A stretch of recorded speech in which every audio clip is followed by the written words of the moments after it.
Hello everyone, कैसे हो सभी। आई होप सभी अच्छे होंगे। देखो, स्टार्ट करने जा रहे हैं। गेट फिजिक्स के लिए अपने क्रैश कोर्स स्टार्ट किया था। क्वांटम मैकेनिक्स से अपने स्टार्ट करेंगे और क्वांटम मैकेनिक्स का अपने फर्स्ट लेक्चर डिस्कस करने जा रहे हैं। बहुत ज़्यादा टाइम वेस्ट नहीं करेंगे फालतू की चीज़ों में।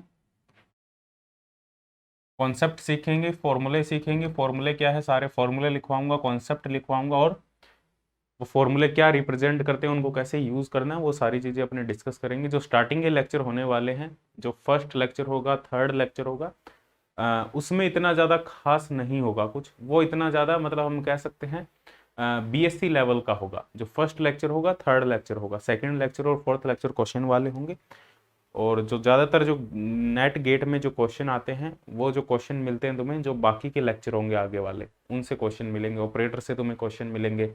उसके साथ में अपने बात करें application of Schrodinger equation, operator, जो हमारे पास में harmonic oscillator, hydrogen atom, angular momentum, वहाँ से ज़्यादातर क्वेश्चन है देखने को मिलते हैं। लेकिन हम कंप्लीट लेके चलेंगे, ज़्यादा लेक्चर नहीं लगेंगे, तो जस्ट एक दो लेक्चर का काम है, इसमें बेसिक कंप्लीट हो जाएगा। फिर उसके बाद में अपने नेक्स्ट डिस्कस करेंगे, ठीक है। तो सबसे पहला टॉपिक हमारे पास में है, that is D Broglie hypothesis, या वेव पार्टिकल ड्यूअलिटी भी अपने इसको कह देते हैं। वेव पार्टिकल ड्यूअलिटी नेट के जो सिलेबस है उसमें भी मेंशन है तुम्हारे पास में। सबसे पहला topic wave particle duality. Just थोड़ा सा अपने इसका इंट्रोडक्शन करते हैं, और कोई इसमें कुछ इतना खास नहीं है, ठीक है। यहाँ से जो क्वेश्चन बनता है वो एक सिंपल क्वेश्चन बनता है, वो मैं बता दूंगा किस टाइप का क्वेश्चन बनता है। ये गेट का एग्जाम हो चाहे नेट का एग्जाम हो, ये जो कोर्स होने वाला है गेट क्रैश कोर्स, ये नेट वाले स्टूडेंट के लिए भी काफ़ी हेल्पफुल होगा, ठीक है। ऐसा नहीं है भाई गेट के स्टूडेंट ही टारगेट कर रहे हैं, जो नेट के लिए प्रिपेयर कर रहे हैं, जो आगे एग्जाम होगा नेट का, उसके लिए भी बेनिफिशियल होगा। वेव पार्टिकल ड्यूअलिटी की अपने बात करें तो यहाँ पे वेव पार्टिकल ड्यूअलिटी है क्या। सबसे पहले प्लांक ने हाइपोथेसिस दी थी, और प्लांक ने ये बताया था कि जो लाइट है वो पार्टिकल की तरह बिहेव करती है। लाइट है वो पार्टिकल की तरह बिहेव करती है, ठीक है। और उस पार्टिकल को फोटोन कहा गया था। यदि वो लाइट हमारे पास में ईएम वेव है, इलेक्ट्रोमैग्नेटिक वेव है, ईएम वेव यदि वो है, ईएम वेव यदि कंसीडर करें लाइट को, तो उसको पार्टिकल कंसीडर किया गया था और उस पार्टिकल को नाम दिया गया था फोटोन, ठीक है। जो लाइट है वो छोटे छोटे पैकेट्स की फॉर्म में, और एक फोटोन की जो एनर्जी है वो थी यहाँ पे E equal to h mu. Energy की जो यूनिट है वो जूल है यहाँ पे। एच यहाँ पे प्लांक कांस्टेंट है, 6.6 इंटू 10⁻34 जूल इंटू सेकेंड इसकी वैल्यू होगी हमारे पास में, ठीक है। ये प्लांक कांस्टेंट था, और इसके बेसिस पे काफ़ी चीज़ें एक्सप्लेन की गई। फोटो इलेक्ट्रिक इफेक्ट को इसके बेसिस पे एक्सप्लेन किया गया, ठीक है। ये जस्ट इंट्रोडक्शन है। फोटो इलेक्ट्रिक इफेक्ट को एक्सप्लेन किया गया इसके बेसिस पे। कॉम्पटन इफेक्ट को इसके बेसिस पे एक्सप्लेन किया गया। ये नेट के लिए इतने ज़्यादा इंपॉर्टेंट या गेट के लिए इतने ज़्यादा इंपॉर्टेंट टॉपिक नहीं है, तो इस वजह से इन टॉपिक पे अपने ज़्यादा फोकस नहीं करेंगे। आईआईटी जैम के जो स्टूडेंट है उनके लिए काफ़ी इंपॉर्टेंट टॉपिक है, लेकिन नेट और गेट के लिए नहीं है। थर्ड है ब्लैक बॉडी रेडिएशन, और ब्लैक बॉडी रेडिएशन को भी इसी के बेसिस पे एक्सप्लेन किया गया, on the basis of Planck hypothesis, ठीक है। ब्लैक बॉडी रेडिएशन, और जो ब्लैक बॉडी रेडिएशन है ये इंपॉर्टेंट टॉपिक है for GATE and NET point of view, ठीक। और ब्लैक बॉडी रेडिएशन जो टॉपिक है अपने यहाँ नहीं डिस्कस करके इसको कहाँ डिस्कस करेंगे, इसको मैं डिस्कस करूंगा स्टैटिस्टिकल मैकेनिक्स में, क्योंकि बार बार डिस्कस करने का कोई फायदा नहीं है। तो इस वजह से इसको एक ही जगह डिस्कस करेंगे स्टैटिस्टिकल मैकेनिक्स में। और स्टैटिस्टिकल मैकेनिक्स में जो अपने ब्लैक बॉडी रेडिएशन डिस्कस करेंगे, इसका स्टैटिस्टिकल ओवरव्यू भी लेके चलेंगे साथ में। क्वांटम मैकेनिकली तो उसको डिस्कस करेंगे ही करेंगे, उसका स्टैटिस्टिकल अप्रोच क्या है वो भी वहाँ पे डिस्कस कर लेंगे। तो ये ब्लैक बॉडी रेडिएशन, तो ये हमारे पास में एक टॉपिक, ये हमारे पास में जो लाइट है वो पार्टिकल की तरह बिहेव करती है, ये प्लांक हाइपोथेसिस। इसके बाद में डी ब्रोगली ने ये सजेस्ट किया, यदि लाइट पार्टिकल की तरह बिहेव कर सकती है तो पार्टिकल भी लाइट की तरह बिहेव कर सकता है। तो डी ब्रोगली ने क्या कहा था, डी ब्रोगली ने ये कहा था, यदि लाइट पार्टिकल की तरह बिहेव कर सकती है तो पार्टिकल, कौन सा पार्टिकल, मूविंग पार्टिकल भी, मूविंग पार्टिकल भी किसकी तरह बिहेव कर सकता है, वेव की तरह, वेव की तरह बिहेव कर सकता है, वेव की तरह बिहेव कर सकता है, ठीक है। ये बहुत इंपॉर्टेंट स्टेटमेंट थी, यहां से अपना टॉपिक है वो स्टार्ट होता है। कोई मूविंग पार्टिकल है, let's say we have a particle of mass m which is moving with velocity v, ठीक है, v वेलोसिटी से मूव कर रहा है, इसका कुछ मोमेंटम है p, तो ये जो पार्टिकल है जो मूव कर रहा है it is associated with a wave, ये एक वेव से एसोसिएटेड है, इस वेव की जो वेवलेंथ होगी वो होगी h/p। ये मोस्ट इंपॉर्टेंट फॉर्मूला है, डी ब्रोगली वेवलेंथ भी इसको कह देते हैं अपने, de Broglie wavelength, de Broglie wavelength, और इसकी जो यूनिट होगी वो मीटर में होगी, आर्मस्ट्रॉन्ग में होगी, p यहाँ पे मोमेंटम है। अब ये जो पार्टिकल है हमारे पास में on the basis of particle size and उसकी वेवलेंथ, उसके बेसिस पे जो हमारे पास में सिस्टम है उसको दो कैटेगरी में अपने डिवाइड कर सकते हैं, एक होगा माइक्रोस्कोपिक सिस्टम, एक होगा मैक्रोस्कोपिक सिस्टम, ठीक है। हमारे पास में दो टाइप के सिस्टम होंगे, दो टाइप के पार्टिकल होंगे, एक होगा मैक्रोस्कोपिक सिस्टम और दूसरा होगा हमारे पास में microscopic system, microscopic system. Macroscopic system क्या होगा, अब जो साइज है सिस्टम का और उसकी जो वेवलेंथ, पार्टिकल है, पार्टिकल का कुछ साइज होगा, उसकी एक रेडियस होगी, ठीक है, इसके बेसिस पे जो सिस्टम है इसको दो पार्ट में डिवाइड किया जा सकता है। मैं यहाँ पे लिखवा देता हूँ किस टाइप के सिस्टम होंगे हमारे पास में। माइक्रोस्कोपिक सिस्टम की बात करें तो माइक्रोस्कोपिक सिस्टम में जो पार्टिकल का जो साइज होगा या जो सिस्टम का जो साइज होगा वो लगभग वेवलेंथ के इक्वल होगा, और अपने मैक्रोस्कोपिक सिस्टम की बात करें तो जो साइज होगा सिस्टम का वो काफी ज्यादा लार्ज होगा उसकी वेवलेंथ से, उसकी डी ब्रोगली वेवलेंथ से। इसको अपने डी ब्रोगली वेवलेंथ कहते हैं या इसको मैटर वेव भी अपने कह देते हैं। तो डी ब्रोगली ने ये सजेस्ट किया कोई भी पार्टिकल हमारे पास में यदि v वेलोसिटी से मूव कर रहा है किसी एक पर्टिकुलर डायरेक्शन में, it is associated with a wave, that wave is called as de Broglie wave, lambda is equal to h/p, p यहाँ पे मोमेंटम है। और यदि अपने नॉन रिलेटिविस्टिक पार्टिकल की बात करें, for non relativistic particle, non relativistic particle, तो नॉन रिलेटिविस्टिक पार्टिकल के लिए हमारे पास में जो डी ब्रोगली वेवलेंथ होगी हमारे पास में वो होगी h/mv, और p यहाँ पे मोमेंटम है, तो यहाँ पे काइनेटिक एनर्जी जो पार्टिकल, क्योंकि लेट्स से हमारे पास में जो नॉन रिलेटिविस्टिक पार्टिकल है वो m मास का जो पार्टिकल है वो v वेलोसिटी से मूव कर रहा है, तो इसकी जो काइनेटिक एनर्जी है वो है p²/2m।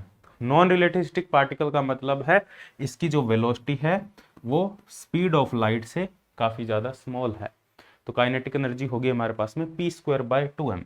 काइनेटिक एनर्जी p²/2m है तो लैम्डा हमारे पास में होगा h/2m इंटू काइनेटिक एनर्जी, ये अपने इसको लिख सकते हैं। और यदि वो चार्ज पार्टिकल है और नॉन रिलेटिविस्टिक पार्टिकल है, यदि वो चार्ज पार्टिकल है और नॉन रिलेटिविस्टिक पार्टिकल है, चार्ज नॉन रिलेटिविस्टिक पार्टिकल है और उसको किसी पोटेंशियल से हमने एक्सेलरेट किया गया है, it is accelerated by some potential, एक पोटेंशियल लगा के चार्ज पार्टिकल को एक्सेलरेट कर सकते हैं by applying some potential, it is accelerated by some potential, उसको किसी पोटेंशियल से हमने एक्सेलरेट किया है, तो उसकी जो काइनेटिक एनर्जी होगी वो होगी उस पे चार्ज कितना है और उन इनटू उसका पोटेंशियल कितना है, ठीक है। If a charge particle is non relativistic particle and it is accelerated by some potential v, किसी पोटेंशियल से उसको एक्सेलरेट किया गया है तो उसकी kinetic energy q into v होगी, तो उसकी जो वेवलेंथ होगी वो होगी h/2m into Q we, v यहाँ पे पोटेंशियल है। यदि वो इलेक्ट्रॉन है या प्रोटॉन है, ठीक है, यदि वो इलेक्ट्रॉन है या प्रोटॉन है तो उसके लिए हमारे पास में if this particle is electron, यदि q e के इक्वल है 1.6 इंटू 10⁻⁹, तो यहाँ पे ये जो टर्म है हमारे पास में, ये जो टर्म निकल के आएगी वो आएगी 12 पॉइंट, मैं एक बार डाटा देख लेता हूँ 12 पॉइंट कितना निकल के आएगा एग्जैक्ट मेरे को याद नहीं है, ये निकल के आएगा हमारे पास में, इसकी जो एग्जैक्ट वैल्यू निकल के आएगी 12.27 angstrom, 12.27 angstrom upon root we.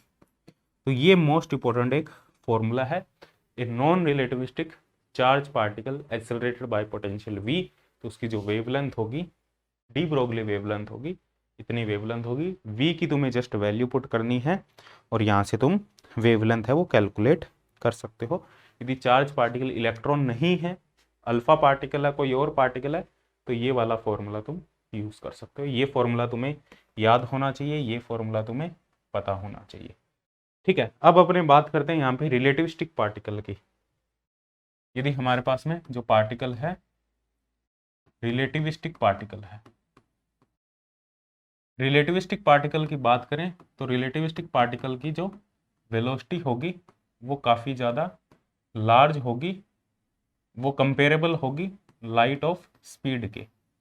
ठीक है, तो इसके लिए जो डी ब्रोगली वेवलेंथ आएगी हमारे पास में, उसका डायरेक्ट फॉर्मूला है, वो मैं सोल्व नहीं करवा रहा और सोल्व करने की हमें जरूरत भी नहीं है। सोल्व कैसे करना है, रिलेटिविस्टिक पार्टिकल की जो एनर्जी होती है वो होती है P square C square plus M not square C की पावर 4। ये फॉर्मूला तो तुम्हें याद होना चाहिए। और हमें पता है जो टोटल एनर्जी होती है वो होती है हमारे पास में, टोटल एनर्जी होती है kinetic energy plus rest mass energy M not square M not C square. तो काइनेटिक एनर्जी यहाँ से क्या आ जाएगी, E minus M not C square. ठीक है, तो यहाँ से ये काइनेटिक, और काइनेटिक एनर्जी हमारे पास में यहाँ से अपने, सॉरी काइनेटिक एनर्जी को रहने, तो यहाँ से अपने ई की वैल्यू को कंपेयर कर सकते हैं, ई स्क्वायर कर सकते हैं, यहाँ से ई स्क्वायर कर दो तो kinetic energy plus am not C square का whole square.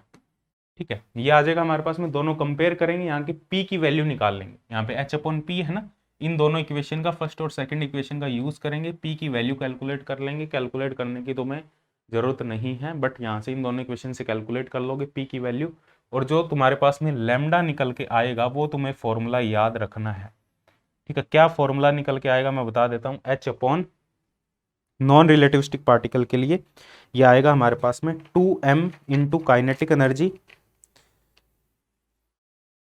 2m into kinetic energy 1 plus, साथ में ब्रैकेट में आएगा 1 plus kinetic energy upon 2m C square, kinetic energy upon 2m C square. m rest mass है यहाँ पे particle का, m rest mass है, रेस्ट मास ऑफ पार्टिकल। ये फॉर्मूला मोस्ट इंपॉर्टेंट फॉर्मूला है, that you have to remember. Direct भी पूछा जा सकता है, और यदि तुम्हें नॉन रिलेटिविस्टिक पार्टिकल की काइनेटिक एनर्जी गिवन है तो यहाँ से तुम उसकी वेवलेंथ कैलकुलेट कर सकते हो। ठीक है, कैसे कैलकुलेट किया हमने, इस फॉर्मूले का यूज किया, इसमें p की वैल्यू हमने यहाँ से पुट कर दी, वो पुट करने की जरूरत नहीं है, टाइम वेस्ट है, जस्ट तुम्हें ये फॉर्मूला यहाँ पे याद रखना पड़ेगा, एक दो बार लिखोगे याद हो जाएगा। H upon 2m kinetic energy 1 plus kinetic energy 2m C square. Kinetic energy की जो वैल्यू है वो रेस्ट मास एनर्जी से काफ़ी ज़्यादा हाई है हमारे पास में। यदि रेस्ट मास एनर्जी काफ़ी ज़्यादा हाई होगी तो हमारे पास में ये जो फॉर्मूला है वो नॉन रिलेटिविस्टिक फॉर्मूला में कन्वर्ट हो जाएगा। Rest mass energy is larger than kinetic energy, this formula will converted into the non relativistic case. और यदि काइनेटिक एनर्जी काफ़ी हाई है as compare to rest mass energy, this formula will remain. ठीक है, यही formula रहेगा, ये non relativistic formula है, ये फॉर्मूला तुम्हें जरूर याद रखना है, मोस्ट इंपॉर्टेंट फॉर्मूला है। क्लियर है यहाँ तक, कोई दिक्कत नहीं, सॉल्व यहाँ से हो जाएगा ये। और यदि हमारे पास में जो पार्टिकल है उसके पास में कोई थर्मल एनर्जी हो, if particle have some thermal energy, तो उसकी जो काइनेटिक एनर्जी होगी, यदि पार्टिकल के पास में थर्मल एनर्जी हो तो वो कभी भी रिलेटिविस्टिक पार्टिकल नहीं हो सकता, हमेशा वो नॉन रिलेटिविस्टिक पार्टिकल ही होगा, नॉन रिलेटिविस्टिक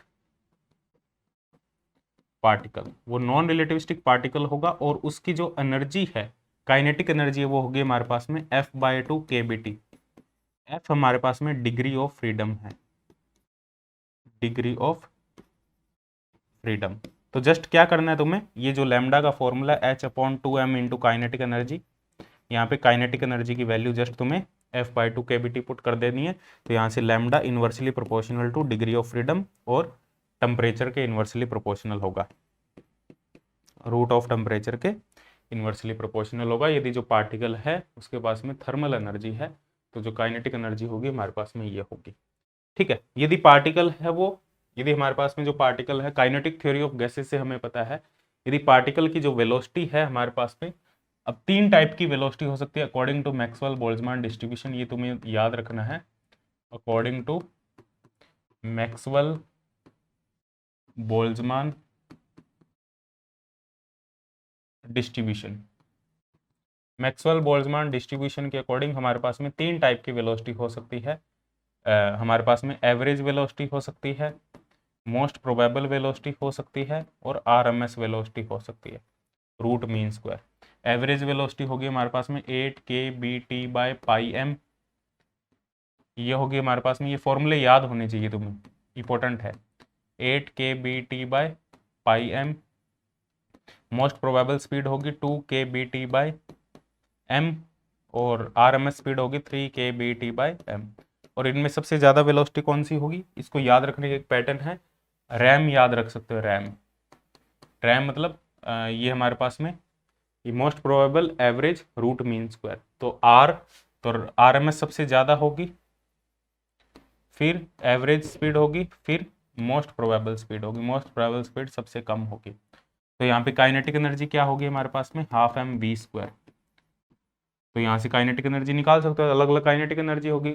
जो पार्टिकल आरएमएस स्पीड से मूव कर रहा होगा उसकी ये काइनेटिक एनर्जी होगी, जो पार्टिकल मोस्ट प्रोबेबल स्पीड से मूव कर रहा होगा उसकी अलग काइनेटिक एनर्जी होगी, जो पार्टिकल एवरेज स्पीड से मूव कर रहा होगा उसकी अलग काइनेटिक एनर्जी होगी।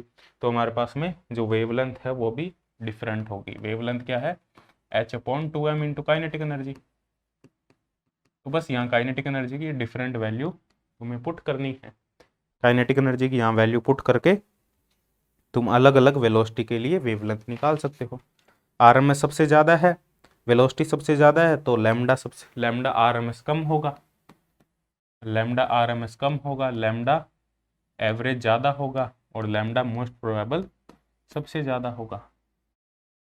ठीक है, तो ये हमारे पास में डी ब्रोगली वेवलेंथ या डी ब्रोगली हाइपोथेसिस।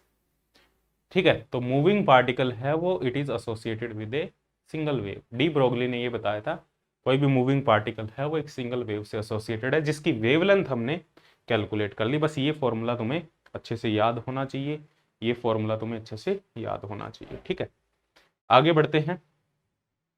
नेक्स्ट है हमारे पास में यहाँ पे, हाँ, अब डी ब्रोगली ने ये बताया था कि जो पार्टिकल है, अकॉर्डिंग टू डी ब्रोगली जो पार्टिकल है वो सिंगल वेव से एसोसिएटेड होगा।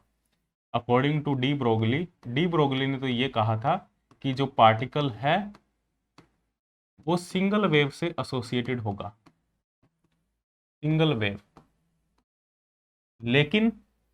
लेकिन यदि पार्टिकल को सिंगल वेव से एसोसिएट करें, एक पार्टिकल है जिसके साथ में एक ही वेव है, तो जो वेव है उसकी जो वेलोसिटी होगी, वेव की जो वेलोसिटी होगी, जिसको वेव वेलोसिटी कहते हैं, या इसको वेव की वेलोसिटी को फेज वेलोसिटी भी कह देते हैं। और फेज वेलोसिटी का जो फॉर्मूला होता है हमारे पास में, उसको वीपी से रिप्रेजेंट करते हैं, ω/k। ये फेज वेलोसिटी का हमारे पास में फॉर्मूला होता है। फेज वेलोसिटी मतलब वेव वेलोसिटी। तो ये जो वेव है इसकी जो फेज वेलोसिटी होगी, let's say particle v velocity से मूव कर रहा है, और पार्टिकल से रिलेटेड जो वेव है, डी ब्रोगली ने बताया था जो पार्टिकल है उससे रिलेटेड एक वेव होगी, तो उस वेव की जो फेज वेलोसिटी होगी, इसको मैथमेटिकली जब कैलकुलेट करेंगे, it will greater than the velocity of particle. Mathematically वो तुम्हें कैलकुलेट नहीं करना, काम का नहीं है, एग्जाम पॉइंट ऑफ व्यू से भी इतना काम का नहीं है। ठीक है, तो वीपी ग्रेटर देन वी है। ठीक है, फेज वेलोसिटी वेव की जो वेलोसिटी है पार्टिकल की वेलोसिटी से ज़्यादा है। इसका मतलब क्या है, इसका मतलब ये है कि कुछ टाइम के बाद में वेव पार्टिकल को छोड़ देगी, वेव आगे निकल जाएगी, पार्टिकल पीछे रह जाएगा, इसका मतलब। लेकिन ये जो वेव है वो पार्टिकल की वजह से है, तो वेव कैसे पार्टिकल को छोड़ सकती है, ऐसा पॉसिबल नहीं हो सकता। तो डी ब्रोगली का जो हाइपोथेसिस था कि पार्टिकल से एसोसिएटेड जो वेव है वो सिंगल वेव है, this result is not acceptable result. तो यहाँ पे क्या हुआ, यहाँ पे श्रोडिंगर ने इसको मॉडिफाइड किया। श्रोडिंगर ने क्या कहा, श्रोडिंगर ने ये कहा कि जो पार्टिकल से एसोसिएटेड जो वेव है वो एक सिंगल वेव नहीं है, वो एक ग्रुप ऑफ वेव है, एक वेव नहीं है, एक सिंगल वेव नहीं है। पार्टिकल m मास का इससे एसोसिएटेड जो वेव है वो एक सिंगल वेव नहीं है, एक ग्रुप ऑफ वेव है, जिसको अपने कहेंगे वेव पैकेट। जिसको अपने कह रहे हैं wave packet. Group of wave है हमारे पास में, ग्रुप ऑफ वेव है, तो इसकी जो वेलोसिटी होगी वो होगी हमारे पास में ग्रुप वेलोसिटी। इस वेव पैकेट की जो वेलोसिटी होगी वो होगी हमारे पास में ग्रुप वेलोसिटी। और जो ग्रुप वेलोसिटी होगी उसका जो फॉर्मूला होगा वो होगा डी ओमेगा बाय डी के। ये हमारे पास में ग्रुप वेलोसिटी होगी। जब इसको मैथमेटिकली कैलकुलेट करेंगे और देखेंगे तो ग्रुप वेलोसिटी वो पार्टिकल की वेलोसिटी के इक्वल होगी। ग्रुप वेलोसिटी जो पार्टिकल की वेलोसिटी होगी उसके इक्वल होगी। इसका मतलब है कि ये कॉन्सेप्ट अपने कंसीडर कर सकते हैं कि पार्टिकल v वेलोसिटी से मूव कर रहा है, तो ये जो ग्रुप है, ये भी वेव का जो ग्रुप है, ये भी सेम वेलोसिटी से आगे मूव करेगा। एक इमेजिनरी हाइपोथेटिकल मैथमेटिकल कॉन्सेप्ट है, ठीक है। सेम स्पीड से प्रोबेबिलिटी कह सकते हैं, प्रोबेबिलिटी फ्लो कह सकते हैं, यहाँ पे प्रोबेबिलिटी का फ्लो हो रहा है कि सेम स्पीड से जो प्रोबेबिलिटी है वो भी ट्रेवल करेगी।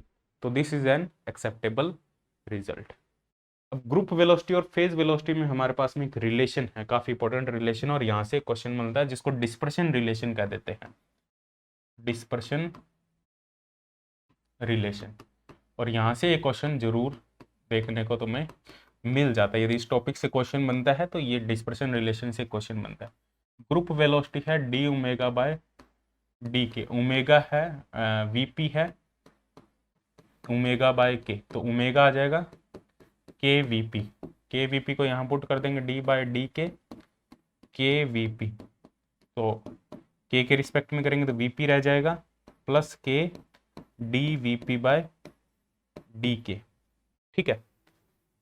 के को करेंगे पहले के को करेंगे तो वीपी रह जाएगा प्लस के डी वीपी बाय डी के, और ये हमारे पास में है वीजी, और के है हमारे पास में 2 पाई बाय लैम्डा। डी के की बात करेंगे तो -2 pi by lambda square d lambda, तो यहाँ से वीपी के को लिख देंगे 2 pi by lambda, d vp d k को लिख देंगे -2 pi by lambda square d lambda, 2 pi से 2 पाई कैंसिल, लैम्डा से लैम्डा कैंसिल, तो vp minus lambda d VP by d lambda. ये फॉर्मूला तुम्हें याद रखना है, इसको अपने कहेंगे डिस्पर्शन रिलेशन, ठीक है। जो वीजी आएगा वो आएगा VP minus lambda d VP by d lambda. ये मोस्ट इंपॉर्टेंट रिजल्ट है, ठीक है। ये रिजल्ट तुम्हें याद रखना है। अब जो हमारे पास में ग्रुप वेलोसिटी है इसको अपने डिस्पर्शन रिलेशन भी कहेंगे। इसका मतलब जो ग्रुप वेलोसिटी है वो फेज वेलोसिटी लैम्डा के साथ में कैसे डिपेंड कर रही है, उस पर डिपेंड कर रही है। तो यदि d VP by d lambda हमारे पास में 0 है, इट मीन्स कि जो फेज वेलोसिटी है, वेव वेलोसिटी है, वो लैम्डा पे डिपेंड नहीं करती है, वो मीडियम पे डिपेंड नहीं करती है। लैम्डा मतलब मीडियम, वेवलेंथ पे डिपेंड नहीं करती है। इट मीन्स वो मीडियम पे, क्योंकि अलग अलग मीडियम में अलग अलग वेवलेंथ हो सकती है, अलग अलग फ्रीक्वेंसी हो सकती है, तो वो मीडियम पे डिपेंड नहीं करती है। तो इट मीन्स जो वीजी है वो बीपी के इक्वल होगा। इसको अपने कहेंगे non dispersive relation, non dispersive medium. जो मीडियम होगा, जिस मीडियम वो ट्रेवल कर रही है, तो वो नॉन डिस्पर्सिव मीडियम होगा। यदि d VP by d lambda greater than 0 है तो वीजी लेस देन वीपी होगा, तो ये होगा नॉर्मल डिस्पर्शन, जो ज़्यादातर केसेस में होता है, नॉर्मल डिस्पर्शन। और यदि हमारे पास में d VP by d lambda less than 0 है तो वीजी ग्रेटर देन वीपी होगा, दिस इज अनोमलस डिस्पर्शन। अब ये बहुत ज़्यादा अपने को डिटेल में थ्योरी में जाने की बहुत ज़्यादा अंदर जरूरत नहीं है कि कैसे डिस्पर्शन काम करता है। हमें जस्ट क्या करना है, ये तुम्हें फॉर्मूला याद होना चाहिए। एग्ज़ाम क्वालिफाई करना है हमें, एग्ज़ाम क्वालिफाई करने के लिए बस ये एक फॉर्मूला तुम्हें एग्ज़ाम में जब भी क्वेश्चन आए तो तुम्हारे दिमाग में ये फॉर्मूला आना चाहिए। तुम्हारे दिमाग में ये फॉर्मूला होगा, तुम इजीली क्वेश्चन कर दोगे। इससे रिलेटेड जो भी क्वेश्चन होगा, डिस्पर्शन रिलेशन से रिलेटेड बहुत सारे क्वेश्चन होंगे। कुछ क्वेश्चन मैं करवाऊंगा, कुछ क्वेश्चन तुम PYQ जो क्वेश्चन है उसको ट्राई कर लेना, उसमें काफ़ी सारे क्वेश्चन होंगे। इस फॉर्मूले से जो क्वेश्चन पूछे गए हैं। ग्रुप वेलोसिटी और फेज वेलोसिटी से रिलेटेड आम क्वेश्चन पूछे जाते हैं, कोई भी एग्जाम देख लो तुम, चाहे असिस्टेंट प्रोफेसर का, चाहे तुम गेट का, नेट का, जस्ट का, किसी भी टाइप का एग्जाम देख लो, पीजीटी लेवल का, हर जगह ग्रुप वेलोसिटी, फेज वेलोसिटी और इस फॉर्मूले से रिलेटेड क्वेश्चन पूछे जाते हैं काफ़ी। ठीक है, क्लियर है यहाँ तक, कोई दिक्कत नहीं है। तो देखो नेक्स्ट अपने इसमें डिस्कस करते हैं, जो नेक्स्ट टॉपिक हमारे पास में that is uncertainty principle. Uncertainty principle,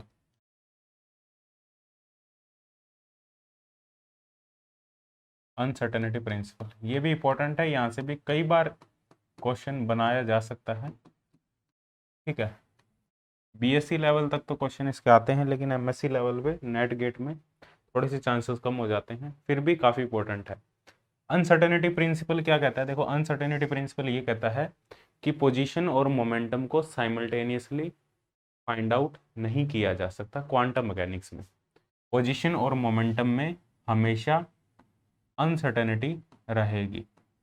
ठीक है, एच कट बाय 2 लिख सकते हो, कई जगह एच कट भी लिखा मिल जाएगा और कई जगह एच बाय 2 भी तुम्हें लिखा मिल जाएगा कि पोजीशन और मोमेंटम को साइमल्टेनियसली कैलकुलेट नहीं किया जा सकता, मेजर नहीं किया जा सकता।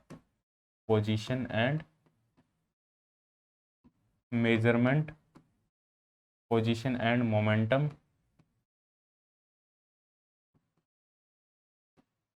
साइमल्टेनियसली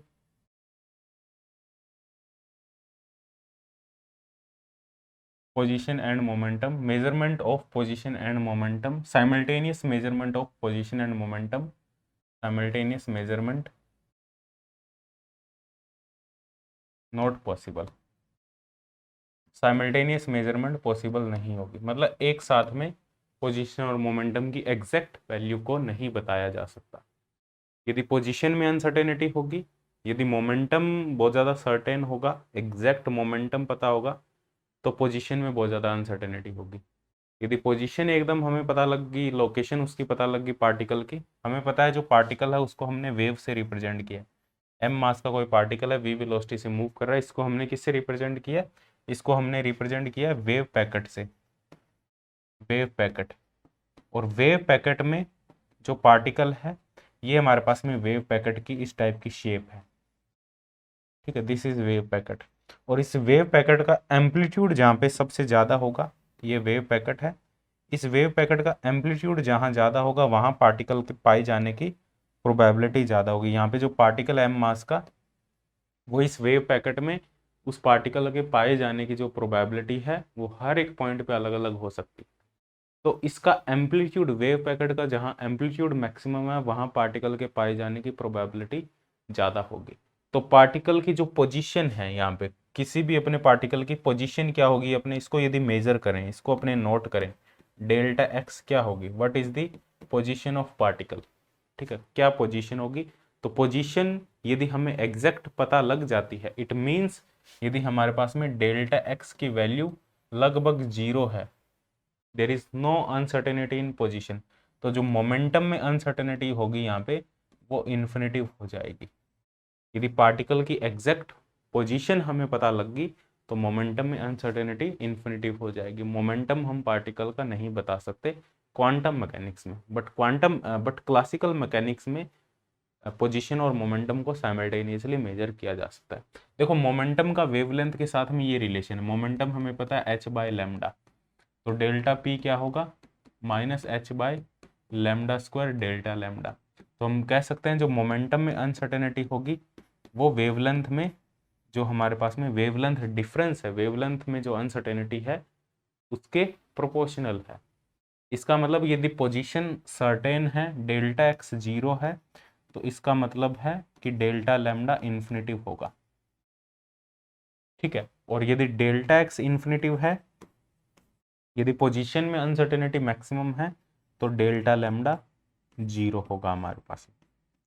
ठीक है, तो ये दोनों पॉइंट भी तुम्हें यहाँ पे नोट करने हैं, काफ़ी इंपॉर्टेंट पॉइंट है। ठीक है, this is all about the uncertainty principle. Uncertainty position और मोमेंटम की होगी, ऐसे ही वाई डायरेक्शन में भी लिख सकते हो, डेल्टा पी वाई, ये भी एच कट बाय 2 होगा, और जेड डायरेक्शन में जो अनसर्टेनिटी होगी वो भी एच कट बाय 2 होगी। ठीक है। लेकिन अपने बात करें यहाँ पे, ये फॉर्मूले तुम्हें याद रखने हैं, ठीक है। यदि अपने यहाँ पे बात करें डेल्टा एक्स की डेल्टा वाई के साथ में, डेल्टा पी वाई के साथ में अनसर्टेनिटी, ये जीरो होगी हमारे पास में। डेल्टा एक्स की डेल्टा पी जेड के साथ में अनसर्टेनिटी, ये जीरो होगी हमारे पास में। बाकी जो सभी रिलेशन है, एक्स का वाई, वाई का जेड, जेड का एक्स, ये सभी रिलेशन हमारे पास में जीरो होंगे। ठीक है। डेल्टा वाई का डेल्टा पी एक्स के साथ में रिलेशन जीरो होगा, डेल्टा वाई का डेल्टा पी जेड के साथ में रिलेशन जीरो होगा। This is all about the uncertainty principle. ठीक है। और यदि एनर्जी और टाइम की अनसर्टेनिटी की बात करें, एनर्जी टाइम अनसर्टेनिटी, तो ये फॉर्मूला भी तुम्हें याद होना चाहिए। ठीक है। Most important, delta E delta T H cut over, ठीक है, एनर्जी और टाइम में अनसर्टेनिटी। ठीक है। यहाँ पे लाइफ टाइम की बात कर रहे हैं। अब यहाँ पे अब ये क्या बताता है, ये बताता है कि जो कोई भी हमारे पास में एनर्जी लेवल है उसकी विड्थ क्या है। ये क्या बताता है, natural broadening of any energy level, natural broadening of energy level, energy level की नेचुरल ब्रॉडनिंग को ये रिप्रेजेंट करता है, मतलब उसकी विड्थ को ये रिप्रेजेंट करता है। कैसे रिप्रेजेंट करता है, मान लो ये हमारे पास में बहुत सारे लेवल है, ये बहुत सारे लेवल है, ये ग्राउंड लेवल है, ये एक्साइटेड लेवल है हमारे पास में, एक्साइटेड लेवल। तो हमें पता है जो एक्साइटेड लेवल है उसमें पार्टिकल है वो कम टाइम के लिए रुकता है। ठीक है। एक्साइटेड लेवल में यहाँ पे जो पार्टिकल होगा वो स्मॉल टाइम के लिए रुकेगा। तो डेल्टा टी जितना स्मॉल होगा, डेल्टा ई उतना ही लार्ज होगा। कैसे लार्ज होगा वो तुम यहाँ से देख सकते हो, डेल्टा टी नीचे चला जाएगा, delta e proportional to 1 by delta t है ना। तो डेल्टा टी जितना स्मॉल होगा, डेल्टा ई उतना ही लार्ज होगा। इसका मतलब है वो डेल्टा ई लार्ज होने का मतलब उस जो एनर्जी है, जो लेवल है, उसका जो विड्थ है वो डेल्टा ई है। ये जो विड्थ है इसकी, इस एनर्जी लेवल की जो विड्थ है वो डेल्टा ई है, और डेल्टा ई उतना ही लार्ज होगा जितना डेल्टा टी स्मॉल होगा। जितने कम टाइम के लिए किसी लेवल में पार्टिकल रुकेगा उतना ही वो जो लेवल है उतना ही ब्रॉड होगा।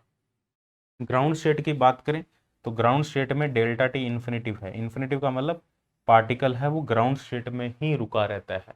तो डेल्टा टी इन्फिनिटिव है, इसका मतलब डेल्टा ई की वैल्यू लगभग जीरो होगी। तो जो ग्राउंड स्टेट है हमारे पास में, ग्राउंड स्टेट है वो एकदम नैरो होगी, सिंगल फ्रीक्वेंसी हमें मिलेगी, सिंगल लेवल होगा, कोई ब्रॉड लेवल नहीं होगा हमारे पास में, बहुत ही ज़्यादा थिन लेवल होगा जो ग्राउंड लेवल होगा हमारे पास में। ठीक है। तो ये हमारे पास में एनर्जी जो टाइम हमारे पास में रिलेशन है वो इसके बारे में हमें बताता है। ठीक है। तो ये हमारे पास में एनर्जी विड्थ के बारे में बताता है, इसका मतलब ये फ्रीक्वेंसी विड्थ के बारे में हमें बताता है, क्योंकि जो एनर्जी होती है हमारे पास में वो क्या होती है, एच म्यू। तो डेल्टा ई की बात करें तो ये होगा एच डेल्टा म्यू। तो फ्रीक्वेंसी रेंज के बारे में ये बताता है, कौन कौन सी फ्रीक्वेंसी रेंज हमें मिलेगी जब पार्टिकल हायर लेवल से लोअर लेवल तक आएगा। तो यहाँ से जो हमें फोटोन दिखाई देगा उसकी भी एक विड्थ होगी। जब पार्टिकल हायर लेवल से लोअर लेवल में आता है तो एक रेडिएशन को एमिट करता है, एक फोटोन को एमिट करता है। तो जो यहाँ से हमें फोटोन मिलेगा, उस फोटोन की एक वेवलेंथ जो होगी वो एक सिंगल वेवलेंथ नहीं होगी, वो एक हमें एक विड्थ हमें मिलेगी, एक लाइन विड्थ हमें देखने को मिलेगी, एक रेंज हमें यहाँ पे देखने को मिलेगी। This is all about the uncertainty principle. अब अनसर्टेनिटी प्रिंसिपल की एप्लीकेशन भी है, बहुत सारी एप्लीकेशन है अनसर्टेनिटी प्रिंसिपल की, कि इलेक्ट्रॉन है न्यूक्लियस के अंदर क्यों नहीं एग्जिस्ट कर सकता, उसका प्रूफ भी मैंने कोर्स में करवाया है, लेकिन वो इतना ज़्यादा इंपॉर्टेंट नहीं है। हाँ, बस ये याद रखना कि इलेक्ट्रॉन है वो न्यूक्लियस के अंदर एग्जिस्ट नहीं कर सकता, इससे कोई क्वेश्चन नहीं बनेगा तुम्हारा। अनसर्टेनिटी प्रिंसिपल की एक और एप्लीकेशन है कि हाइड्रोजन एटम की ground state energy uncertainty principle से कैलकुलेट कर सकते हैं, लेकिन ग्राउंड स्टेट एनर्जी को कैलकुलेट करने के और भी बहुत सारे तरीके हैं, लेकिन करनी तो ग्राउंड स्टेट एनर्जी कैलकुलेट है। तो ग्राउंड स्टेट एनर्जी, ऐसा तो है नहीं ground state energy Bohr model से तुम नहीं कैलकुलेट कर सकते, वहाँ से भी कैलकुलेट कर सकते हैं। तो वो तो जस्ट एक प्रूफ है कि अनसर्टेनिटी रिलेशन भी इसको सेटिस्फाई करता है। तो ये एग्जाम पॉइंट ऑफ व्यू से इतना ज़्यादा इंपॉर्टेंट नहीं। एक और एप्लीकेशन है अनसर्टेनिटी प्रिंसिपल से ground state energy of harmonic oscillator भी अपने कैलकुलेट कर सकते हैं। तो हार्मोनिक ऑसिलेटर की जो एनर्जी है ग्राउंड स्टेट एनर्जी, वो अपने क्वांटम मैकेनिक्स में आगे वैसे ही कैलकुलेट करेंगे। तो अनसर्टेनिटी प्रिंसिपल से कैलकुलेट करने का कोई सेंस नहीं है, ठीक है। फिर भी यदि तुम्हें एनर्जी गिवन हो और मिनिमम एनर्जी कैलकुलेट करनी हो, ग्राउंड स्टेट एनर्जी कैलकुलेट करनी हो, लेट्स से हमारे पास में जैसे हार्मोनिक ऑसिलेटर है, अनसर्टेनिटी प्रिंसिपल से देखो क्या किया जा सकता है। तुम्हें ground state energy uncertainty principle से कैलकुलेट कर सकते हो। ग्राउंड स्टेट एनर्जी, मान लो किसी टाइप का क्वेश्चन भी आ जाए, ग्राउंड स्टेट एनर्जी, जैसे मान लो एनर्जी की हार्मोनिक ऑसिलेटर की बात करें तो हार्मोनिक ऑसिलेटर की एनर्जी है p²/2m plus half k x square. तो ग्राउंड स्टेट एनर्जी कैलकुलेट करनी है तो हमें पता है अनसर्टेनिटी प्रिंसिपल से delta p delta x equal to h/2। ठीक है, ये हमारे पास में अनसर्टेनिटी प्रिंसिपल है। तो यहाँ से डेल्टा पी निकल जाएगा, h/2 डेल्टा एक्स। तो यहाँ से जो एनर्जी आ जाएगी हमारे पास में उसको डेल्टा p²/2m ये लिख दो मोमेंटम के टर्म में, प्लस हाफ के डेल्टा एक्स स्क्वायर। तो जस्ट यहाँ से क्या करना है, तुम्हें कैलकुलेट करने की जरूरत नहीं। यहाँ से क्या करना है तुम्हें, डेल्टा पी की ये जो वैल्यू है ये वैल्यू यहाँ पुट करनी है। ये वैल्यू पुट करके डेल्टा ई को डिफ्रेंशिएट करना है with respect to delta X. E को डिफ्रेंशिएट करना है with respect to delta X. ठीक है, डेल्टा एक्स के रिस्पेक्ट में डिफ्रेंशिएट करके जीरो के इक्वल पुट कर देना है। डेल्टा एक्स की एक वैल्यू आ जाएगी, डेल्टा एक्स की जो वैल्यू आएगी उसको दोबारा एनर्जी में पुट कर देना है। दोबारा एनर्जी में पुट करोगे तो एनर्जी की जो वैल्यू आएगी वो ही ग्राउंड स्टेट एनर्जी होगी। ये मेथड बता दिया मैंने तुम्हें करना कैसे है। सबसे पहले, क्योंकि दो वेरिएबल एनर्जी के अंदर एक मोमेंटम है एक पोजीशन है, तो अनसर्टेनिटी प्रिंसिपल से या तो मोमेंटम को या पोजीशन को एक को हटाना पड़ेगा। तो मोमेंटम को हमने हटा लिया, पोजीशन के टर्म में एनर्जी आ गई, इसको डिफ्रेंशिएट कर दिया पोजीशन के रिस्पेक्ट में और जीरो के इक्वल पुट कर दिया।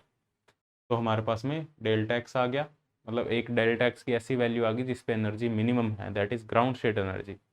और उस एनर्जी की वैल्यू हमने कैलकुलेट कर ली। हार्मोनिक ऑसिलेटर के लिए ये एनर्जी क्या होती है, ग्राउंड स्टेट एनर्जी हाफ h/ओमेगा। हार्मोनिक ऑसिलेटर के लिए जो ग्राउंड स्टेट एनर्जी होती है वो हाफ h/ओमेगा होती है, जो हमें ऑलरेडी पता है। जब अपने हार्मोनिक ऑसिलेटर डिस्कस करेंगे वहाँ पे भी इसको डिस्कस करेंगे, बट कैलकुलेट करने की जरूरत नहीं है। बट ऐसा कुछ आ जाए अनसर्टेनिटी प्रिंसिपल से कर सकते हो। मान लो ऐसा कुछ आ जाए, तुम्हें एनर्जी गिवन हो, ठीक है, और तुम्हें पूछा जाए भाई ग्राउंड स्टेट एनर्जी बताओ इस पर्टिकुलर एनर्जी के लिए, तो अनसर्टेनिटी प्रिंसिपल यहाँ पे तुम यूज कर सकते हो इजिली। क्लियर है यहाँ तक? अब अपने बात करते हैं यहाँ पे जो नेक्स्ट हमारे पास में टॉपिक है, wave function and it's property. Wave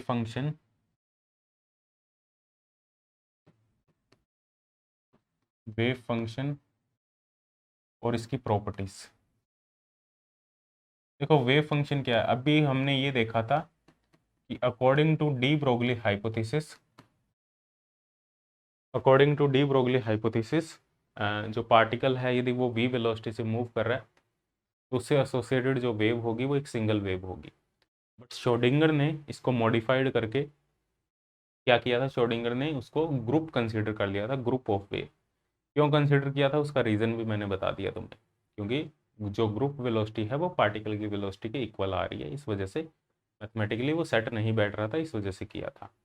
ठीक है, तो वेव फंक्शन, तो हमारे पास में जो ग्रुप जो वेव पैकेट था, ये जो ग्रुप था जिसको अपने वेव पैकेट कह रहे थे, वेव पैकेट को मैथमेटिकली रिप्रेजेंट करते हैं अपने साई से, और ये पोजीशन और टाइम दोनों पे डिपेंड करता है। ए की पावर आयोटा k.r या kx माइनस ओमेगा टी भी अपने लिख सकते हैं यदि वन डायमेंशन की बात करें। यदि आर टी की बात करें तो ए एम्पलीट्यूड है इसका, k.r माइनस ओमेगा टी। तो ये हमारे पास में एक मैथमेटिकल फंक्शन है जो इस वेव पैकेट को मैथमेटिकली रिप्रेजेंट करता है। कैसे रिप्रेजेंट करता है, कैसे लिखा गया, उतना आपने नहीं जाना कि ये इक्वेशन ही ये मैथमेटिकल फंक्शन ही क्यों आया।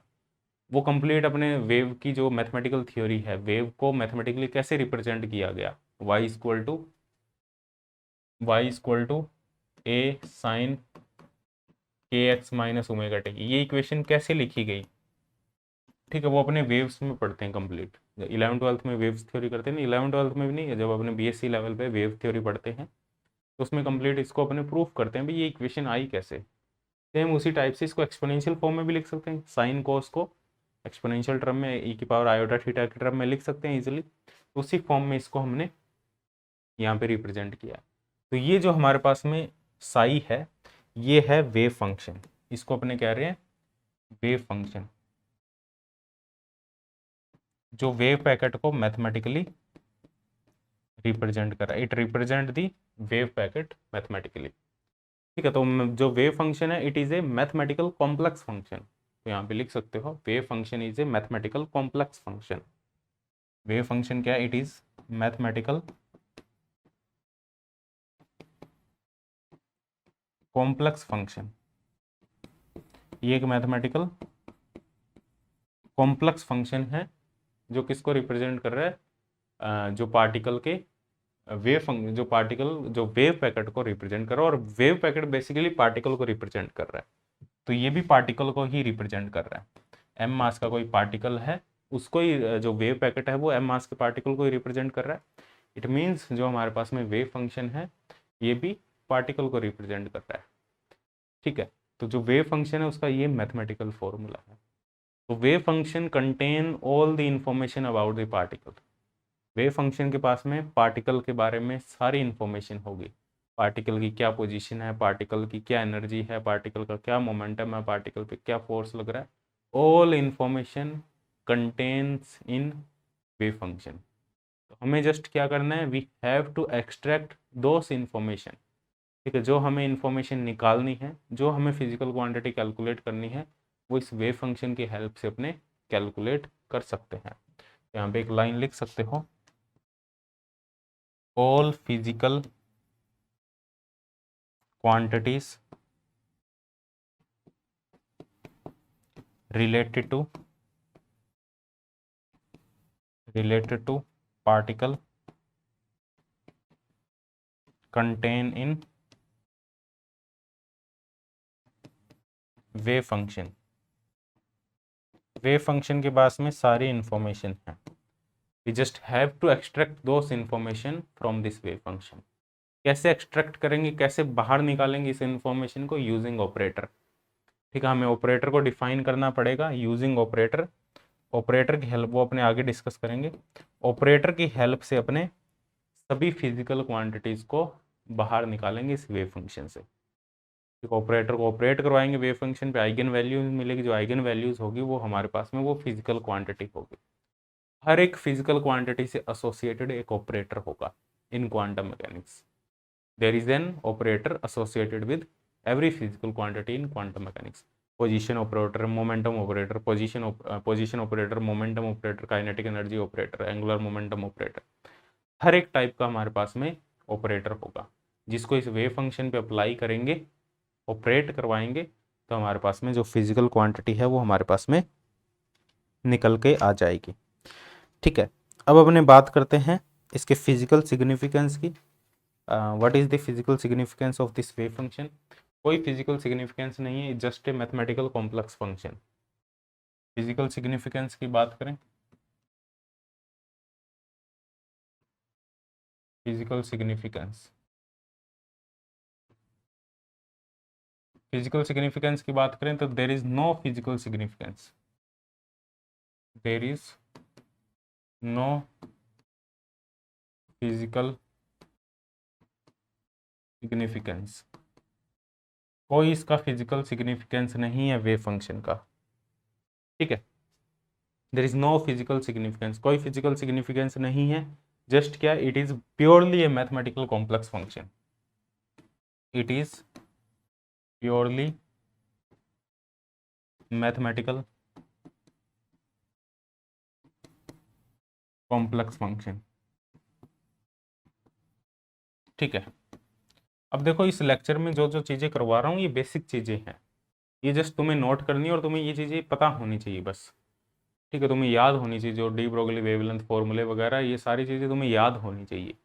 अब ऐसा नहीं है कि अपने बहुत ज़्यादा डिटेल में इन चीज़ों को दोबारा से वेव फंक्शन पे मैं 2 लेक्चर लगाऊंगा, ऐसा नहीं है, और उसका कोई मतलब भी नहीं है और फ़ायदा भी नहीं होगा। वही 2 लेक्चर, इससे अच्छा तुम क्वेश्चन प्रैक्टिस करो।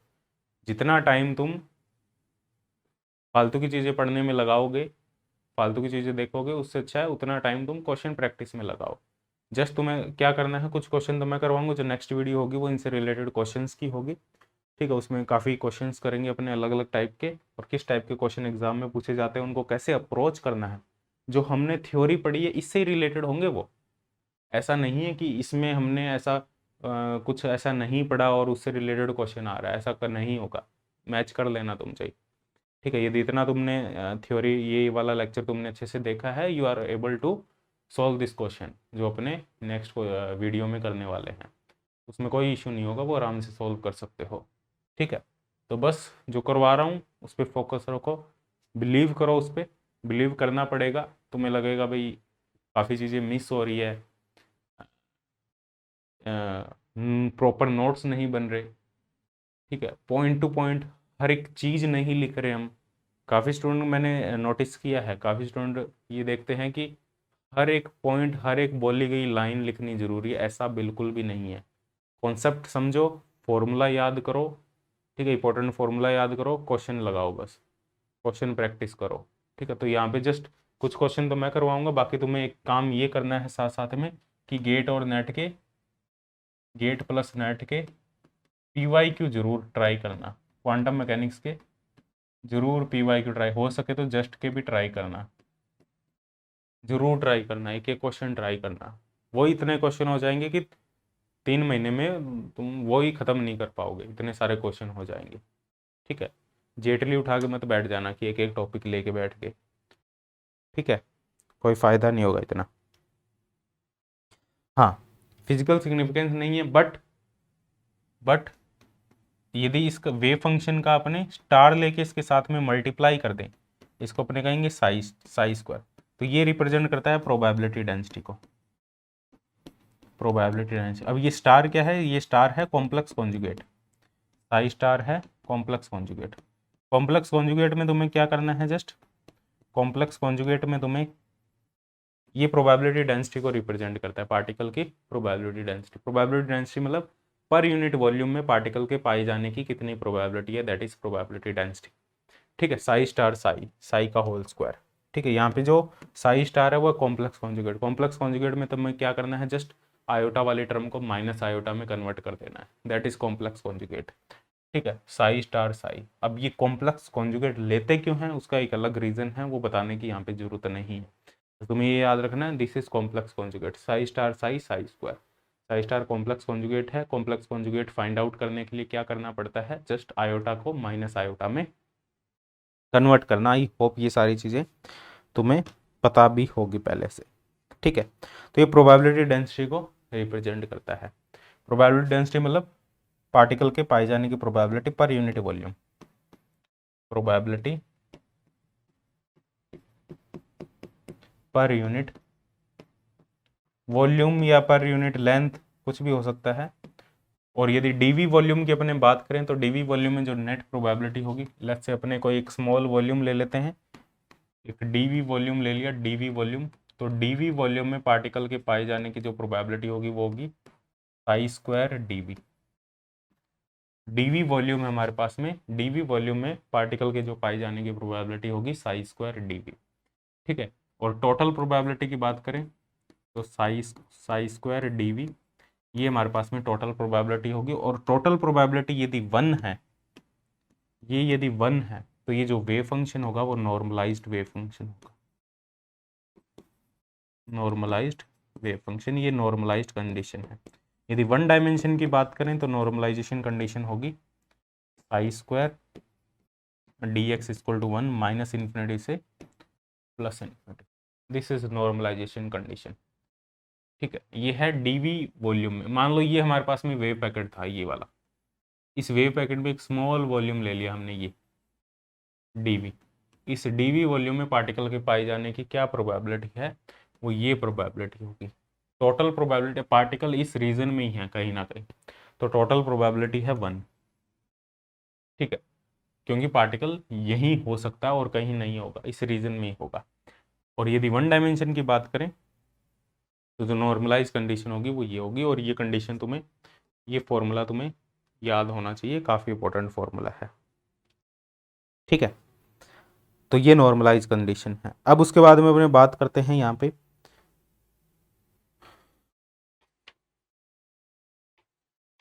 अब हमारे पास में नेक्स्ट है हमारे पास में condition for physically acceptable wave function.